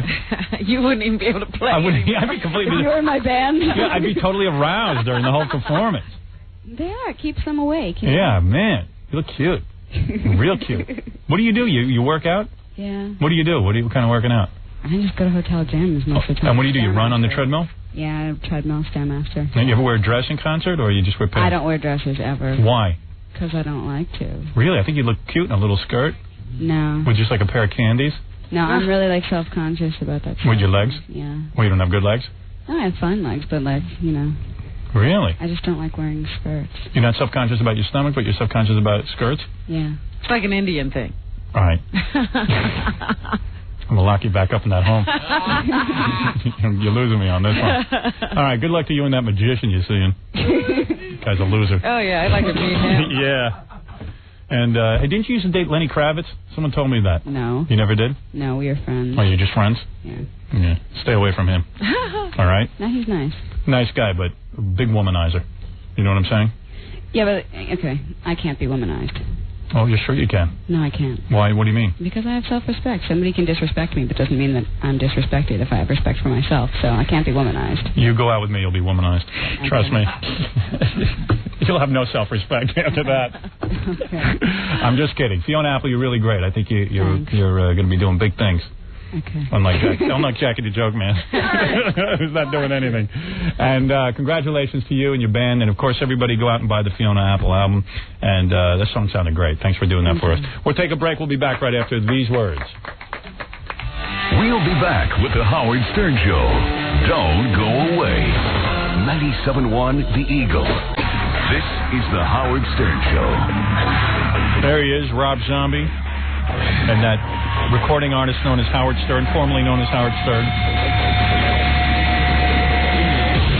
So far as I know, the 5 Apart soundtrack, no one has found the gold record yet. Yeah, I might have it at home. I haven't opened those albums yet. You might have it, and God forbid you have it, because everyone will scream fraud. Can you imagine you got it? I hope I do. I should have played my song for Fiona Apple. That might have been the icing on the cake, Rob. You think that would have made her fall in love with you? Yeah. As she was leaving, she asked if she could sleep with me, and I said no. I said I'm married. She was looking me over, licking her chops. I don't know if you noticed. Oh, yeah, I saw that. There was a certain look in her. Where's the door? Same look you had. Where's the door? How do I get out? No, I think she was digging me. So I choose to see it. Very, very good song. That was nice. It was nicely mixed, and I truly am amazed that when somebody like walks in like that, and she like 6 months ago, it was the first time she was on stage. Yeah. And she's pretty poised, you know. That's not easy. I'm telling you, man. When I was up on stage there with Rob, I didn't know what the hell to do. It's not easy. No, you got to get a whole thing together. Plus, you could end up looking like, I don't know, 3 Dog Night or something. Barry Manilow. Be careful. Captain and Tania. Yeah, like a big sailor's hat. You're trying to get a look together. I know. I'll wear a sailor's cap. I call myself Captain. Captain. People will dig that. Oops. Guess not. Yeah, these sunglasses, man, I got to get them cleaned. I can't believe you're wearing them. I wore them because I wanted to look cool, and I said, well, do I put my blue toilet water sunglasses on, or? So don't ever tell me you have germ phobia. Yeah. There is no way you could have worn those glasses. Well, you know what I figured? It was over 2 weeks ago that they fell in the toilet, so the germs have got to be I out. wouldn't care. That only means more germs have joined the ones that found them in the toilet. Come on. I was thinking about Jackie, how he handles everything and he lives. That doesn't mean you can survive that. Is that a compliment? Oh. Yeah. Nice body on Fiona Apple, huh? Oof. Small. Yeah, tight. Look good in a thong. Don't you think? You think, Robin? She looked good in a I'm thong. sure. She has not an ounce of fat on her back. Right. Like Fred. Fred looks good in a thong. And Armstrong Williams looks good in a thong. Very cute. Hey, you been watching Channel 4 local news? Not lately. No, why? Looks like Chuck Scarborough has a crush on Michelle Marsh. He's a little giddy. Really? Yeah. I'll have to start tuning in if there's going to be romance on the set. I don't know. Something's going on there. He looks downright happy to be sitting next to Michelle Marsh. Chuck. Looking giddy. Like a schoolboy. Well, I'll have to check that out. Now, I've been watching our own sister station, WCBS, lately. Oh, really? Why? You feeling some sort of affinity for them? Yeah, I sort of got stuck there thinking, oh, we're the same company. Yeah, they don't think that way of us, so I know. don't get all carried away. Yeah. Yeah, we have to watch CBS now. I can't believe when you call the station now, they go, CBS. And I'm like, what? I know, it was frightening. Yeah, the sign in the lobby, everything. Yeah, right. Yeah, CBS sign in the lobby. Wrong floor. Oops, we're on the wrong place. That's funny. I was watching basketball. The guy's name I like the best, I know we've talked about this before, was Anthony Hardaway. Yeah. Now, you know there's a funny story there. You know the guy's name is supposed to be Anthony. But they spell it Anferny, A-N-F-E-R-N-E-E. And what's his name? The commentator there. What's it? Our old buddy. Marv? Marv. He just says Anferny. Oh, yeah, everybody does. Like it's nothing. Yeah. Well, everybody listens to Rosie O'Donnell say she's in love with Tom Cruise, so what can I say? I was reading all those articles about Ellen coming out. They were pretty funny. Yeah. Because it was almost like everybody was saying, well, who didn't know? Yeah, like who cares?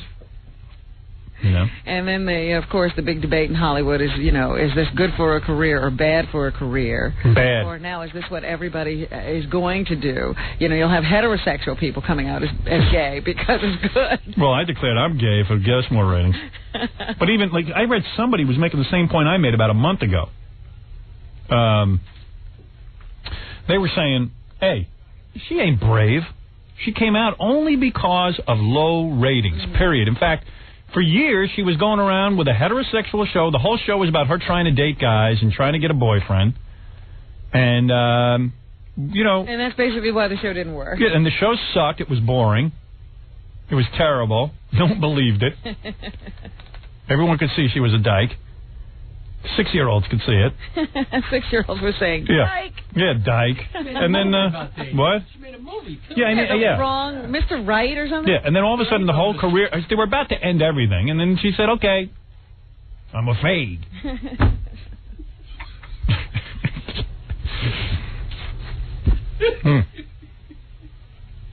Now, if she was on top of the ratings and came out, that's brave. Yeah. That's brave. She'd have something to lose. Right. There's nothing to lose. Her career was over. But, the gay community is rallying round her. Good, they should. There are people who are saying they got so emotional, they were at the taping or something, that they came out of the closet. Yeah. They were and they were hiding. straight. And they got caught up in the whole thing. Right. And just started blurting out that they were gay, too. I got to tell you one thing. I'm no Jerry Falwell. I support gay rights and everything, but I got to tell you something. I got a feeling a lot of people are going gay now because it's the thing to do. Fashionable. Because, you see how many, you're saying, Howard, you're nuts. I go, listen, let me tell you something. You see how all these people are joining cults and they're killing themselves because they want to join a comet, a spaceship or something? Mm-hmm. They get caught up in stuff. Now people see gay, they're getting caught up in it too. There are people who are going gay. Well, I told you, I was reading all these articles, and they were talking about how it's so beautiful now. You go to all the clubs, you see these young, out 19-year-olds. Yeah, I want to. Are just so proud of themselves. Yeah, I want to go to these clubs. And it sort of reminds you of the 60s when everybody was into activism, and, and then they grew up and became as conservative as their parents. All of this could be just fashion, too. I'd like to go gay, but my wife won't let me. You'd like to do everything, but your wife won't let you. Yeah. I think my wife could handle it if I became gay. And went with a guy? Yeah, that'd be okay. Oh, yeah. She'd be able to accept that. That she could handle. Would you stay married? No. I want to be with my man. I want to marry him. Go to Hawaii and have a wedding. But she's not letting you leave her for another woman. Yeah. If you're going to have a woman, it's going to be her. Yeah. That's the deal. Well, you would have loved to have been on the plane with me on Friday. Yeah, who'd you see? When I went to Los Angeles. Elizabeth Hurley was on the plane. Oh, yeah, she's a good girl. And Jennifer Tilly. She's a good girl. Isn't that the one who hates us? Jennifer, she cried, I think, after she left. Didn't she run out of the room crying? We were interviewing her. Yeah, we were interviewing her, and then she ran out of the room crying. I knew it was such a cold plane. And then went around bad-mouthing me all over the place. Nobody was speaking to anybody. Really? What about Elizabeth Hurley? No, she was just talking to the guy sitting next to her. They had a gab fest going for the whole flight, but nobody was talking to anybody. Oh, Elizabeth Hurley, not the one from Striptease. That's who I thought. No. Elizabeth Hurley. Hugh Grant. Hugh Grant's girlfriend. You should have pulled down your pants. What does that mean? That's right. You don't have a penis. Jennifer Tilly was mad at you because she felt you spent too much time concentrating on her breasts. Yeah. Meantime, she's wearing this white T-shirt, with no bra, 3 sizes too small. Right. No bra, but big nipples. I completely forgot and said something to her. Yeah. She said, "Hey, didn't you leave crying?" I was under the impression that none of us knew each other. Right. And then she was mad because she was dating Lou Diamond Phillips at the time, and you started saying, didn't his ex-wife leave him for a lesbian? Right. And she got all mad. Yeah. We're not the only ones. I was reading just a little blurb about, they're trying to make these Janis Joplin films now. Yeah, I'm trying to make one too. Melissa Etheridge is supposed to star in one. Right. And after wherever she's mentioned, they always say she's now a mother or father, whatever she is, right? Because she had this baby with her live-in life mate, who used to be the wife of Lou Diamond Phillips. Yeah, that's her job, being the wife of Lou Diamond Phillips. That's her ex-job. Yeah, they won't let go of that story. We're not the only ones who mention it. Poor Lou Diamond. Every time he opens up the damn paper, you got to be reminded. Every time that damn Melissa Etheridge does anything, yeah. They remind everybody. It's nothing. It's nothing. It's nothing this guy planned on. I mean, it was bad enough his wife left him for a woman. Had to be Melissa Etheridge. So you can read about it. Yeah, a famous woman Yeah. who's always being written about. Yeah. Bad enough your wife leaves you for another woman. Then they have to go and have a baby. Right. Oh. But it affects his whole life because he was supposed to do the show, and then his publicist said, you can't talk about, his ex-wife. So then we talked about that on the air. Then he got all freaked out, denied it ever happened, and then did the show. Right. So it didn't look like he wasn't doing it because of the ex-wife. Right. It affects him. Everything he does is back to that ex-wife. Well, what are you going to do? What can I tell you? Everyone is coming out of the closet. All of Hollywood's going berserk. They're saying it's a great time to be a gay female in Hollywood. Is it? Yeah. Yeah. There's a lot more gay. Thank you very much. You're quite welcome. When's it going to? Executives. When's it going to be a great time for what I am? All right, let's do some news. What do you think? You think it's news time? Why not? Here's your music. That means it's news time. More than news time. Oh, one of the things I didn't talk about last Friday was the announcement that Kathy Lee Gifford is now going to be taking Fridays off. For Shabbos. What? Shabbos. No, I don't think so. Remember, she's a Christian. Yamoy, Kathy Lee Gifford. Kathy Lee says she wants Fridays off as part of a deal to continue. Oh, she doesn't have it yet. Oh. She wants it. So she always announces this stuff in the paper. I thought it was a done deal. She wants Fridays off as part of her new deal as co-host of Live with Regis and Kathy Lee. Conan said something good. He said, when Regis heard the news, he said, well, it's a good start. They say there's no contract yet. What, does Regis have a lifetime contract? Because it seems to me every year we're negotiating a new contract with Kathy Lee, and nobody ever talks about Regis. This Regis is so happy he's got a hit show. He loves all. This guy ain't going anywhere. You don't hear about his contract. Yeah. He's got a lifetime contract. He ain't going anywhere. He sleeps there. He loves all this. It just amazes me that every 6 months I start to hear about the Kathy Lee contract and what she wants in it this time, and I'm wondering, well, what is Regis working under? I don't know. The rest. I mean, they know he ain't going to go anywhere.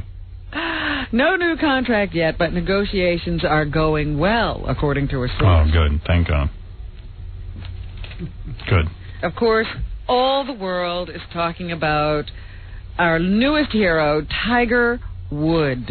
Wood. You were right. He is not black.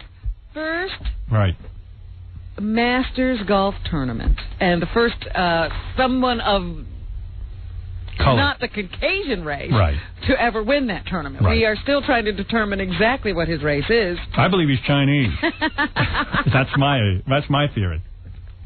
Because at first they were saying he's the first African American, but today the list was about as long as my arm of what how do you get that? How do you get that? He's black, he's Chinese, and he's Asian, he's black, and he's American Indian. Right. It's like 3 people made this him. guy. Yeah, he's everything.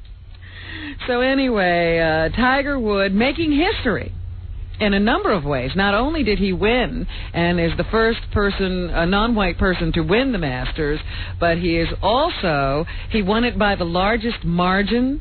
It's like these white guys. The lowest score. These white guys have been playing golf for so long, and none of them ever were able to score this.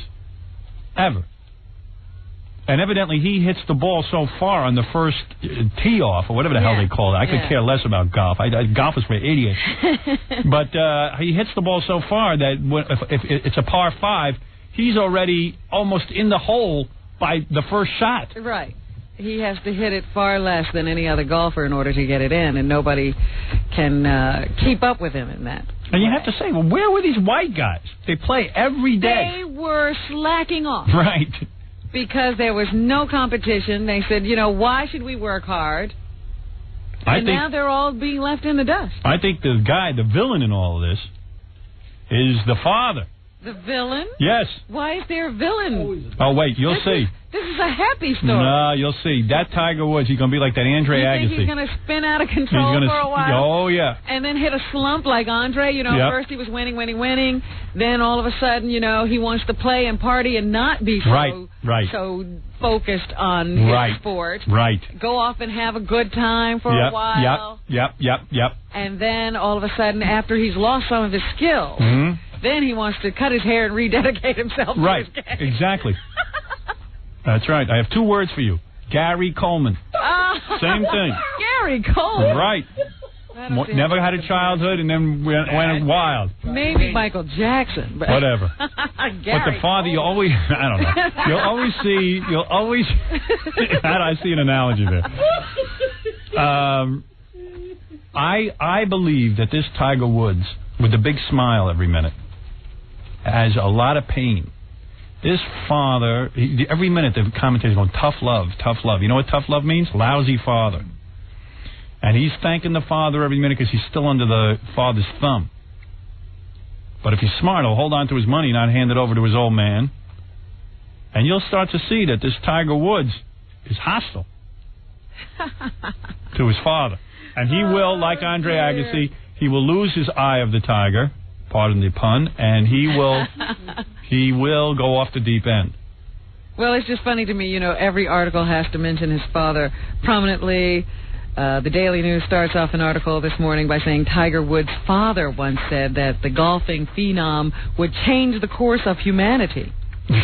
Well, listen, let me tell you something. Golfing never going to change anything between you and me. If anybody thinks race relations are going to get better in this country because of golf, you're on a high. You know what? What really pisses me off is this guy was well prepared for his sport, and he won because of the way he was raised and the way he was taught to play this game. Right, which is not important. Doesn't mean anything to anybody else who's sitting in the middle of a ghetto on welfare with no parents. That's right. Soon you're going to find a 3-wood in Daddy Schwinkter. Well, you'll see. This daddy must have driven this kid nuts. Your father was better. Oh, stop it. I wouldn't say that. I didn't come out with any skill or any money. Here's a tape of Tiger Woods high school golf coach. Play it, Fred.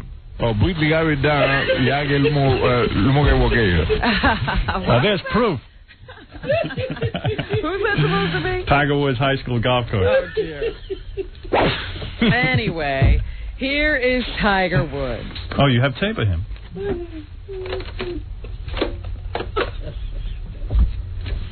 Yeah, this week has been very special. I played well for 63 holes, exclude my 40 on Thursday. But overall, this is a week I'll never forget. I told you he's not a black guy. I beg your pardon. Does this sound like a black guy, Rob? Do I sound like a black guy? Well, you're not black. You're an Indian. Oh, I've said that for years. Here we go again. He sounds like Donald Trump, this Tiger Woods. But that's exactly what I'm talking about. Right. Here's some of the applause. This is the kind of ovation he was hearing as he continued to eat up the course in Augusta, Georgia. Where did Tiger play? I mean, when he was a kid growing up, was he allowed to play somewhere?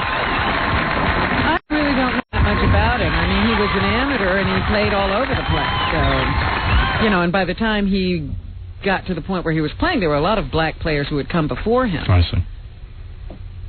Here are a couple of the other golfers who were playing with him over the weekend. Here's Nick Price. We've all known this is the kind of game that he's got, and when he's got all his ducks in a row, he's going to shoot these kind of numbers. I don't think it really matters on which golf course it is. It's just some golf courses are going to be more suited to him than others. In other words, you're never going to win again. Imagine how these other guys feel. Right. All of them are saying, you know, we're playing for the silver medal for the rest of our career. Yeah, I mean, we're never going to win another golf tournament. Unless this guy hits some kind of unless they chop his arm off. An obstacle that he can't get over. Right. You know, like his personal life takes over and starts to distract him or something like that. They're playing for second place. If I was the other golfers, I'd chip in and get the best whore on the planet to screw this guy's head up. Turn his head, right. Huh? Come on, baby. We're going to go have some real fun. You want to put something in the hole, get here. And here is Tom Kite. I think he's the golfer who came in second. Okay. I don't care what race he is. That doesn't really have that doesn't matter to me. Suddenly nobody cares about what race he is. Suddenly nobody cares. I mean, he's a golfer. You know, he's a person. He's a great kid. He's a nice person. So is Ricky Schroeder. High standard. Now no one cares about race. The whole country's racist. No one cares about it. No, but the point is, I mean, how can you hold this guy back? That's right. You can't keep him off the golf course because he's black, so you might as well not care. Well, maybe we ought to return to that. That way other people can make a living. So we're going to have to deal with him. He's just that good. Right. All right. Maybe he should have to play blindfolded. Now we're going to start giving him obstacles. The other guys never had to do that. Didn't you say they're going to start redesigning the golf courses for Tiger Woods? That's what some of the commentators were saying yesterday during the game. They said maybe they're going to have to toughen up this course. Right. Because, you know, look at the way he's just plowing through it. Nothing is a problem to him. But, Robin, in all seriousness, to change a course would be so difficult. Why not just give him some ludes and make him play on a drug? Or let him shoot from the parking lot? Or, you know, tie his hands. Yeah. Blurry glasses. Yeah, give him 3D glasses. We got to take a break. We'll be back right after these words. You're listening to The Howard Stern Show. Stay right there. 97.1 The Eagle. This is The Howard Stern Show.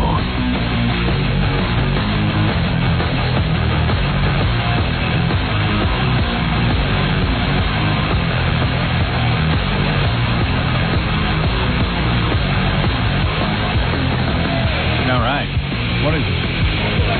Say what? Local 8. Local 8.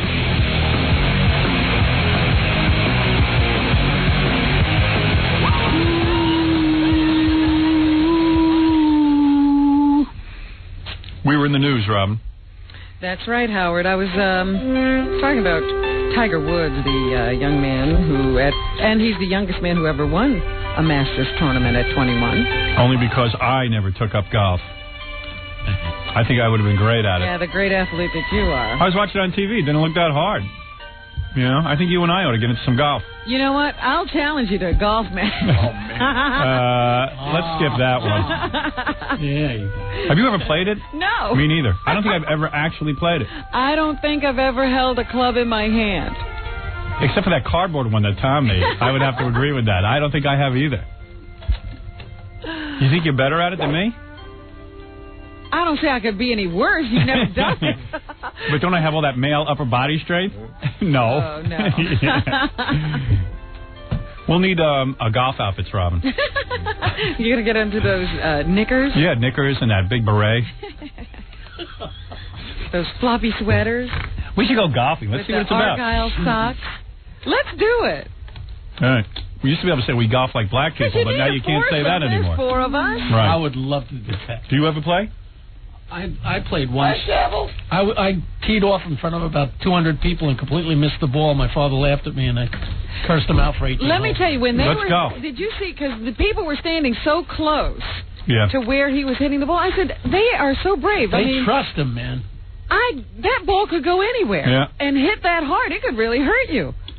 I played golf a couple of times. I'm telling you, you will shoot one hole and get so bored and go home. Really? Yeah, because I'll tell you what if I'm a happen. natural? Here's what's going to happen. Dr. Lou keeps trying to get me to go with him. You're going to hit the ball, right? It's not going to go in the fairway. It's going to end up in the woods or something. Because it's really hard to hit it straight. If you I think I could do it. Okay, so and then what happens is you got to go in the woods digging for it. If you can't find it, you got to drop another ball. I ain't digging for nothing. Yeah, we're just You'll get it. You can at least afford a caddy to go dig for. Caddy, nothing. You're doing it. Baba Booey. I'm the caddy. You're the caddy. So there's me, Robin, Fred, and Jackie. We'll do doubles, and you'll be the caddy. Sutter and John golf a lot. What? We're going to have one set of clubs? Yeah, well, we don't have to pay 3 guys. Just have Gary. Yeah, what do we need? We need 4 sets of clubs? It's illegal to share clubs on most of your better courses. Why? Well, because everyone's supposed to have their own set of clubs. Don't share clubs. Come on, we'll go out and buy clubs, Howard. Why do they share clubs? I don't know why, but they don't want you doing it. What? You know how much That's to keep black people like me off the set. Because they want everyone to... if we chip in, we could get a good set. That's right. Howard, everything you try, you go and buy a new bike and new this. Yeah, but he knows he's not going to keep up with golf. Yeah, there's no hope I'll keep up. I almost got into it for a minute. You can buy a starter set for around $250. It's so much fun, Howard. Yeah, you've been doing it? Oh, yeah. Are you any good at it? He goes into E-Guys. You suck? I'm really bad, but, you know, I get like My best score. Oh, here's Tom. I knew there would be a matter of time. Tom wants to be here. I will be involved in golf. Any golf-related topic. I will guide you. That's my best score is area. 110. What's your score? My best score is 110. That's my best bowling score, ironically. I can get that. I'm bowling. The reason you have to each have your own set of clubs is it just slows it down a lot. Yeah, but I don't care how fast we go. Back and forth. No, Howard, see, you and Robin could be 150 yards apart and need the same club. No, it's already exhausting. And then you know what happens, Howard? If we go, right, you're slowing people down, they'll start yelling at you, and then they'll want to play. They're not going to yell at me. Let them yell at me. I'll yell at them. So long? I'm a professional yeller. You're not good. There are so many fights that almost happen on a golf course. Yeah, well, let me at them. So what? They won't close down the place for us? All right. We always get... Tom, all the years you've been golfing, you can't be like a Tiger Woods? No. Really? What is with you? Jeez. But Tom's been the champion of his... I have. No. You haven't? But your relatives have. No. Of what? The champion of his country club. You have any blacks in that country club? Yes. Since when? For years. Oh, really? Your caddies. Bad idea. Tom registered as black. They're going to take over the whole sport now, thanks to people like you. Now there's no white sports left.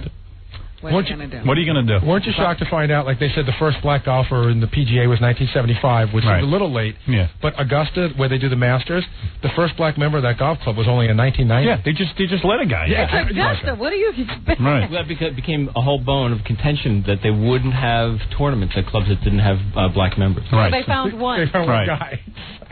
They found a guy. He's probably part Chinese, like Tiger Woods. Like, Believe me, he Yeah. never comes. He's just on the roster. Right. Well, anyway, so what do you think? About 15 strokes less than Tiger, right, per game? Is that you? I mean, he's in a whole other world. Yeah, but about 15 strokes Higher. No? Be at 10. 10 So Tom's like an 80, That's how good 82. he is, Howard.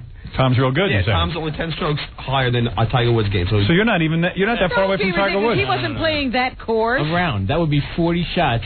I mean, assuming I was playing really good on that golf course, that's 40 shots over 4 days. Yeah. Well, but I know that. Well, and that's 4 games. Right.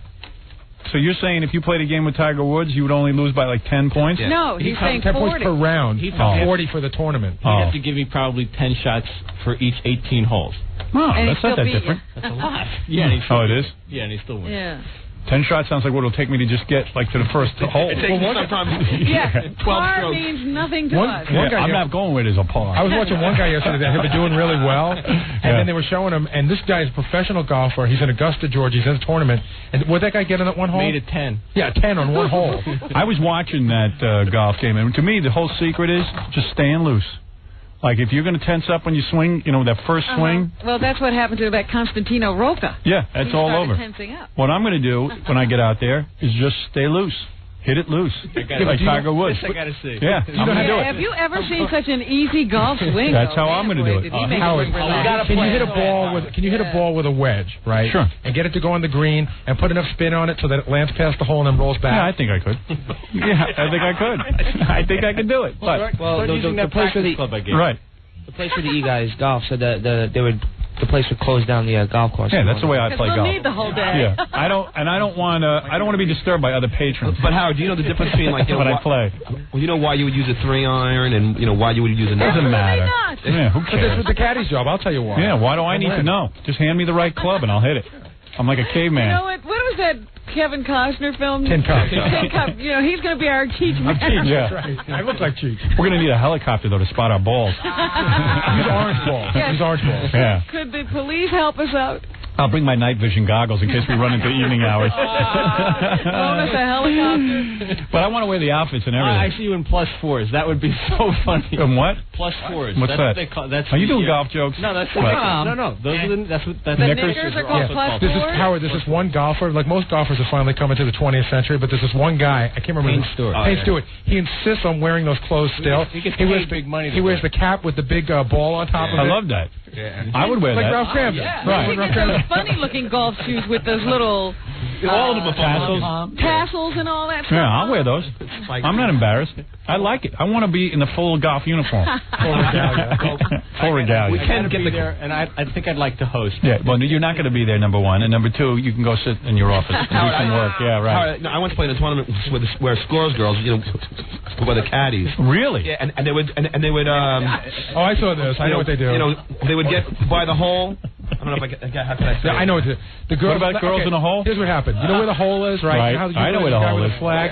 Well, the girls sit there naked, and they have their legs spread apart. Well, let's play like that. That shows you where to get to.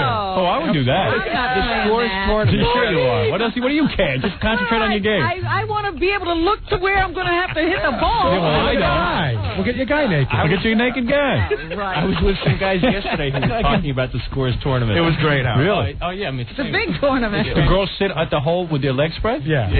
Naked? I've seen photographs of it. It's wild. Wow. I played a 10 Where hole. do they play that one? And is there an actual hole in the ground? Yeah. Oh, you have that too? What do you need that for? Oh, Redundant. No. Wow. I gotta tell you, Howard, I would bet you $1,000 when you guys go out to play golf that you will quit before the 5th hole.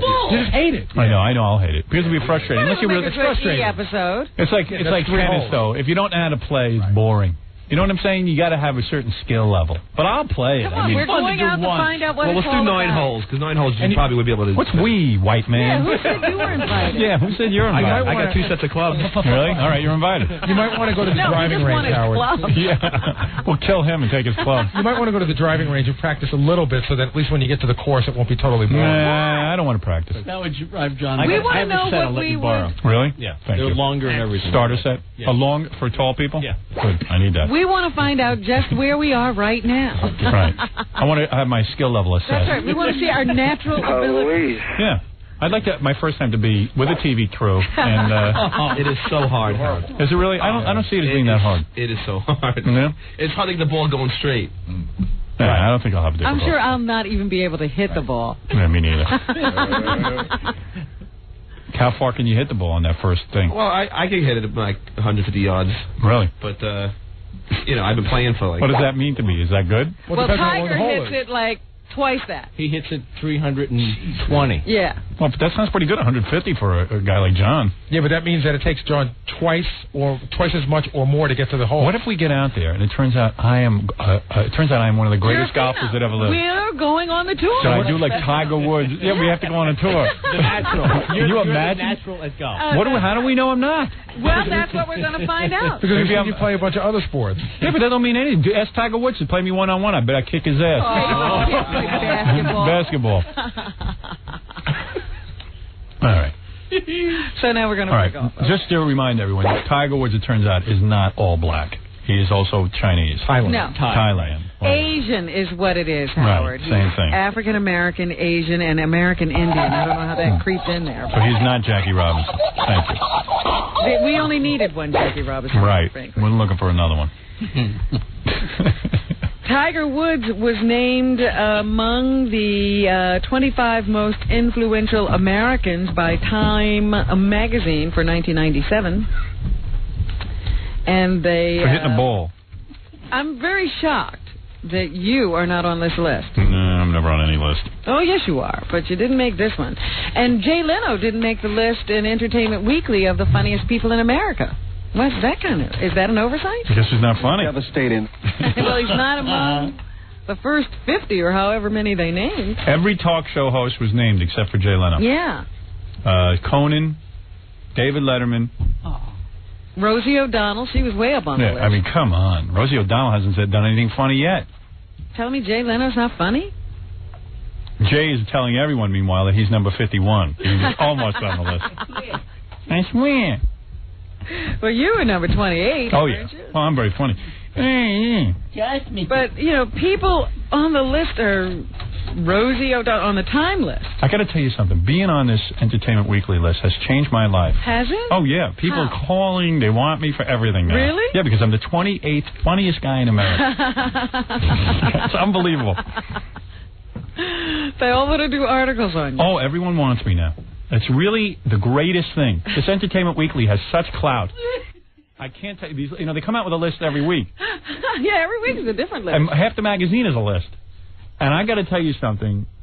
I never thought these lists meant anything. But your life changes so profoundly once you are named one of the funniest people in America. You can't imagine what it's like. It's like being royalty.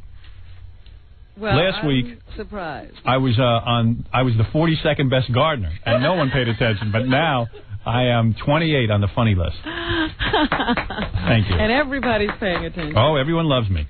Other influential Americans on Time's list include talk show host Rosie O'Donnell, Treasury Secretary Robert Rudin. Whoever that is. Rubin. Rubin. Big difference between Rudin and Rubin. Yeah, B and a D. That's right. Rocker Trent Reznor. He is great. Don Imus is on the list. Oh, you're kidding. No, I'm not. What did he do that was great? What is he? One of the what? Most what? The 25 most influential people. He's on 1997. every radio station he's on has no listeners. Literally 0 ratings. 0. Well, I'm not joking. A 0 goddamn rating. In Detroit, where we just replaced me at a 0. Me? What? I didn't make this list. Oh, come on. Because I don't know. You look suspicious. Looks like you had something to do with it. You said it with such glee. No, I was shocked. I'd like to take a golf club to what's left of his nose. Today's the day that Janet Reno decides if she's going to name a special prosecutor to look into White House fundraising activities. Gee, what do you think she's going to do? Well, if she doesn't do it, someone in the Congress has said they'll investigate her, so her back is against the wall. Yes, you got to do. She got to do it. Doesn't have much choice, but they say it looks like she's going to rule in the negative. So we'll have to see. See if she does that, and then see if they investigate her, what they can find out. Another one of the president's friends, James McDougal, a partner in President Clinton and First Lady Hillary Rodham Clinton's failed Whitewater land development deal in Arkansas, will be sentenced today. He was convicted in May of 18 fraud and conspiracy counts and faced up to 84 years in prison and $4.5 million in fines before agreeing to aid the independent counsel in the Whitewater probe. So now that he's been talking to Kenneth Starr for several months, they think that maybe he will get a lighter sentence. He will be sentenced today. God bless all of our leaders. You know, I swear Clinton has more prisoner friends than Don King. Unbelievable. It is amazing. It is sad. By the time this administration is over, they'll probably all be in jail. He'll be taken out of office in handcuffs. Yeah. Timothy McVeigh is on trial in Colorado for the Oklahoma City bombing. Jury selection enters its 3rd week. This is going to be another one of those O.J. situations where the trial is going to last for probably about a year. Amazing. They can't even seat a jury. You know that Timothy McVeigh is a good friend of Bill Clinton? It's true. Jackie vomited. Jackie's like a laughing track, but he vomits. A laughing vomit track. It's one step further than a laugh track. After the end of every laugh, he vomits. Well, that's when you know you're really funny. Yeah. If you make Jackie vomit. You know, that was a good one day, I swear they should just take our voices out and just hear Jackie's reactions to stuff. Play a whole day of that. Sammy the Bull Gravano, the man who ratted on his friends in the mob, has now written a book. And he's going to be on television. I think Prime Time and Turning Point are both going to feature interviews with Sammy the Bull Gravano as he details his life in the mob. You know he was Bill Clinton's college roommate? He will talk about all of his activities with John Gotti Jr. He says that he once ruled Manhattan. He said it used to give him a real sense of power. Oh, yeah? I think that people like Donald Trump couldn't get a building built if he didn't want it. Wow.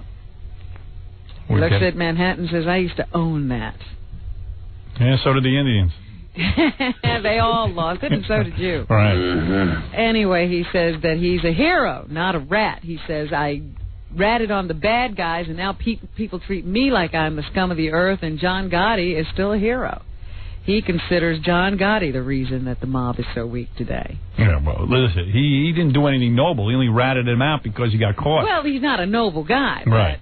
But among no hero. non-noble guys, he did a good thing because he got some other guys like himself put in jail. To me, he's like Ellen DeGeneres.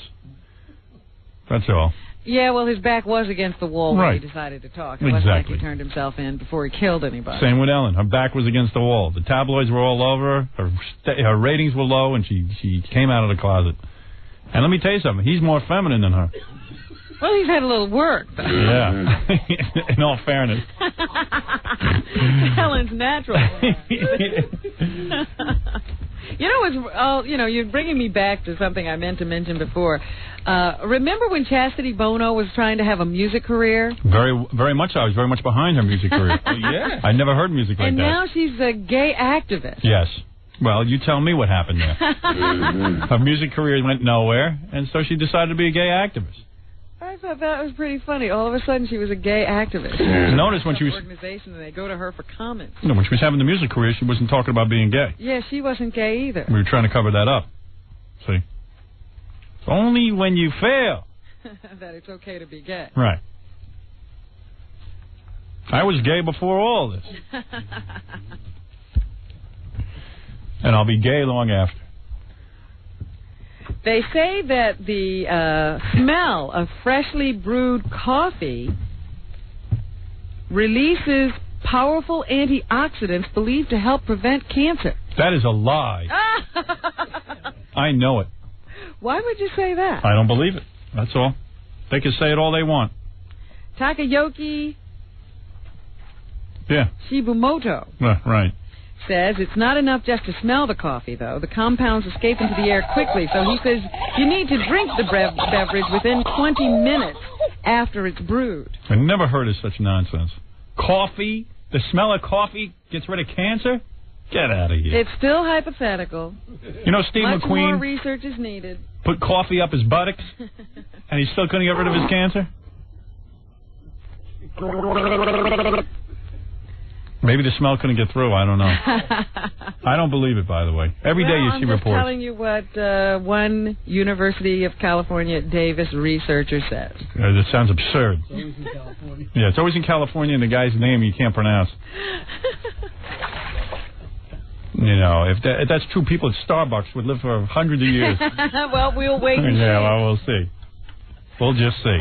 Well, how do you feel about cloning research? You know, I'm for everybody is up in arms because of the sheep. I like it. And a couple of other animal species that have been cloned already, and they want to quickly outlaw human cloning. I believe cloning is something that's good. A panel of scientists have urged the government not to stay out of it and not to limit research in any area. As human beings, we're always afraid, but this is the next step. We all love the result because it'll help us with our own health. Soon we'll be able to take these clones and clone ourselves new body parts. Yeah, why not? We're always running around saying we don't have enough donors for hearts. Mm-hmm. But I'd hate to be the clone. Right. Well, hey, you're not going to be. In fact, what you could do is clone yourself, and you'll have perfect matches. Think about that. Well, that's the whole point. Exactly. But that you'd hate to be the clone. You remember, the clone is going to be a whole human being. Not really. What do you mean, not really? Because soon they're going to be able to clone specific body parts. Oh, that's what you're saying. Yeah. We'll just have a heart farm. Right. And they'll take the genes and be able to just tell them to make a heart for Robin, not a whole Robin. Yeah, like you could just take your breasts and clone them. Oh, boy. So in case anything happened to your breast, we can put them right back on you. Speaking of breast, I meant to bring this up, too. Yeah. That, they've done a lot of research on breast cancer. Yep.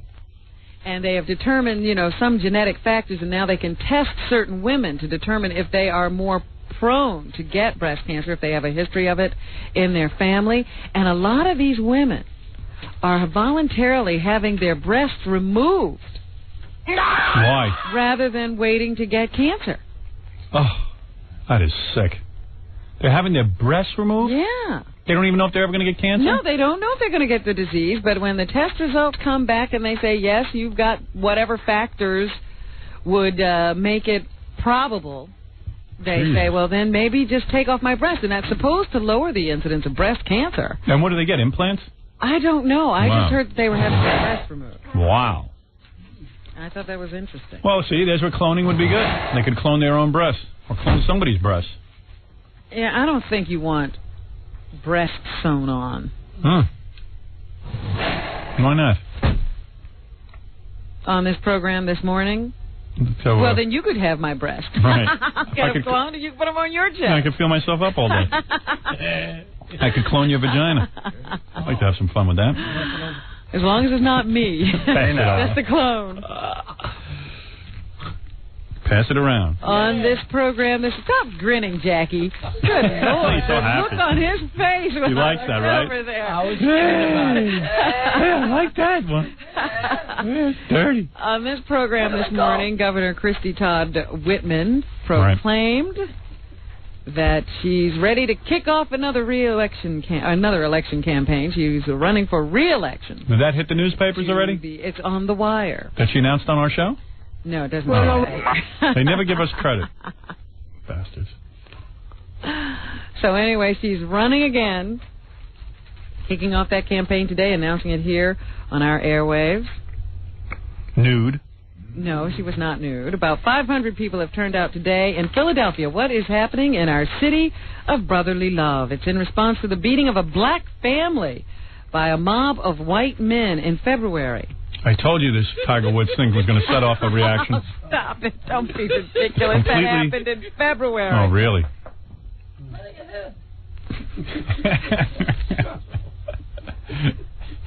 What is wrong with you white people?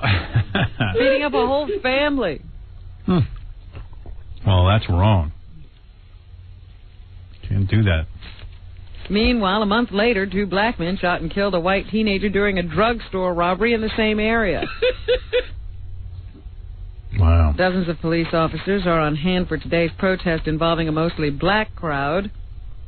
Also today, Nation of Islam leader Louis Farrakhan joins Philadelphia Mayor Ed Rendell in hosting an interfaith rally. Jewish and Catholic leaders are boycotting the meeting.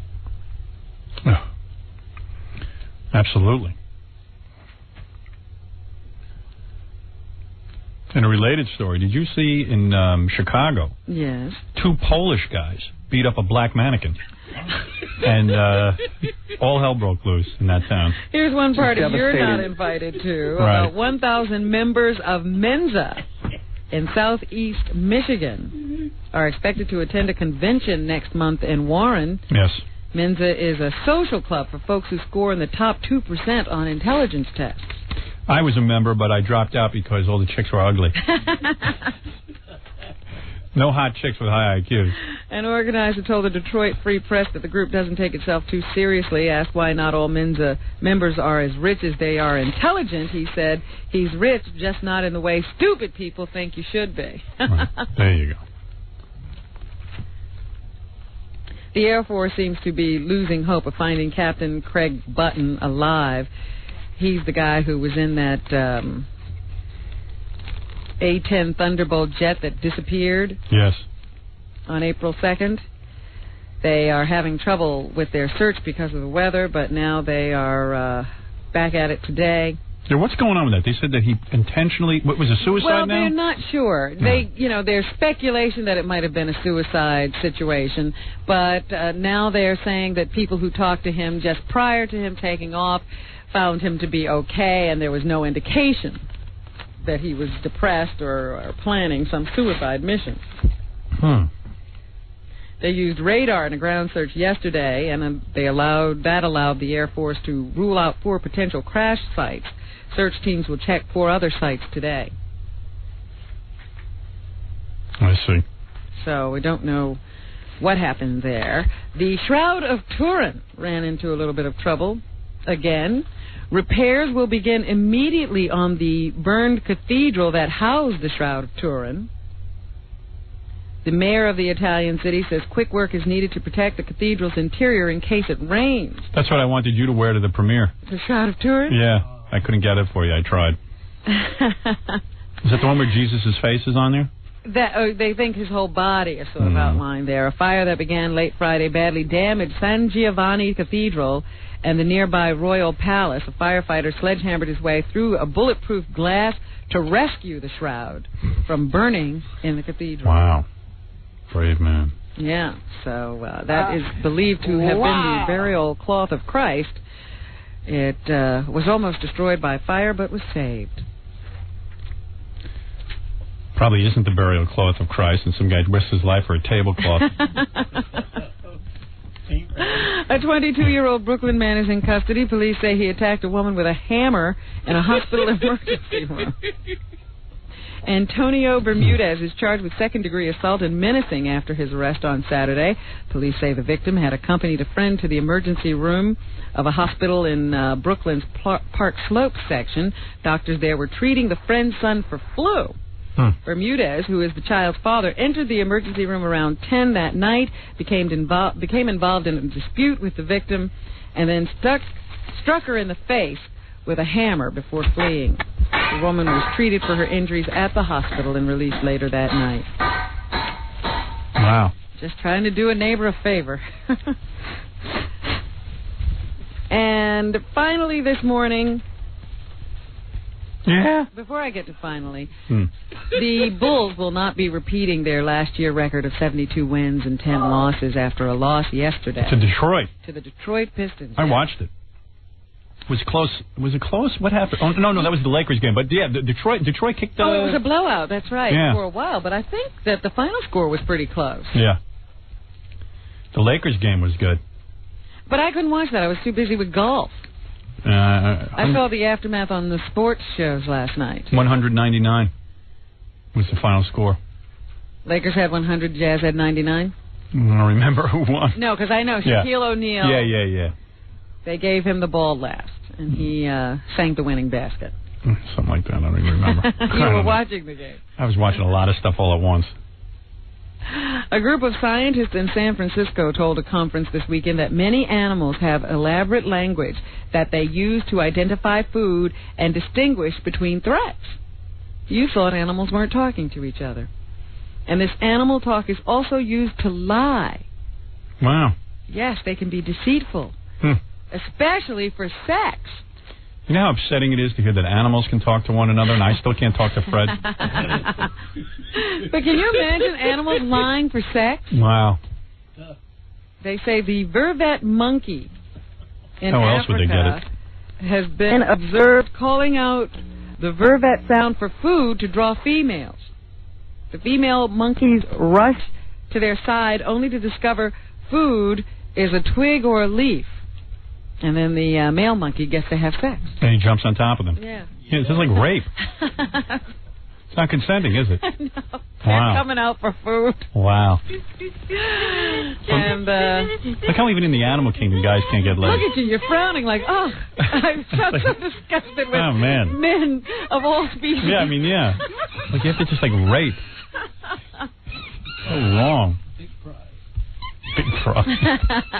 Yeah, you know, from animal kingdom to the human kingdom, men are not much different. This is what I sound like in bed. All right, thank you, Robin. And let's remind everyone that Jackie the Joke Man. Yep. Hold on. Got a big plug coming up. Cool. Jackie Penthouse Joke Page Martland. His Sergeant Pecker and Joke Man albums are both 78 minutes of nonstop filthy jokes, only $12 plus $4 shipping and handling. CD or cassette, buy two, get one free.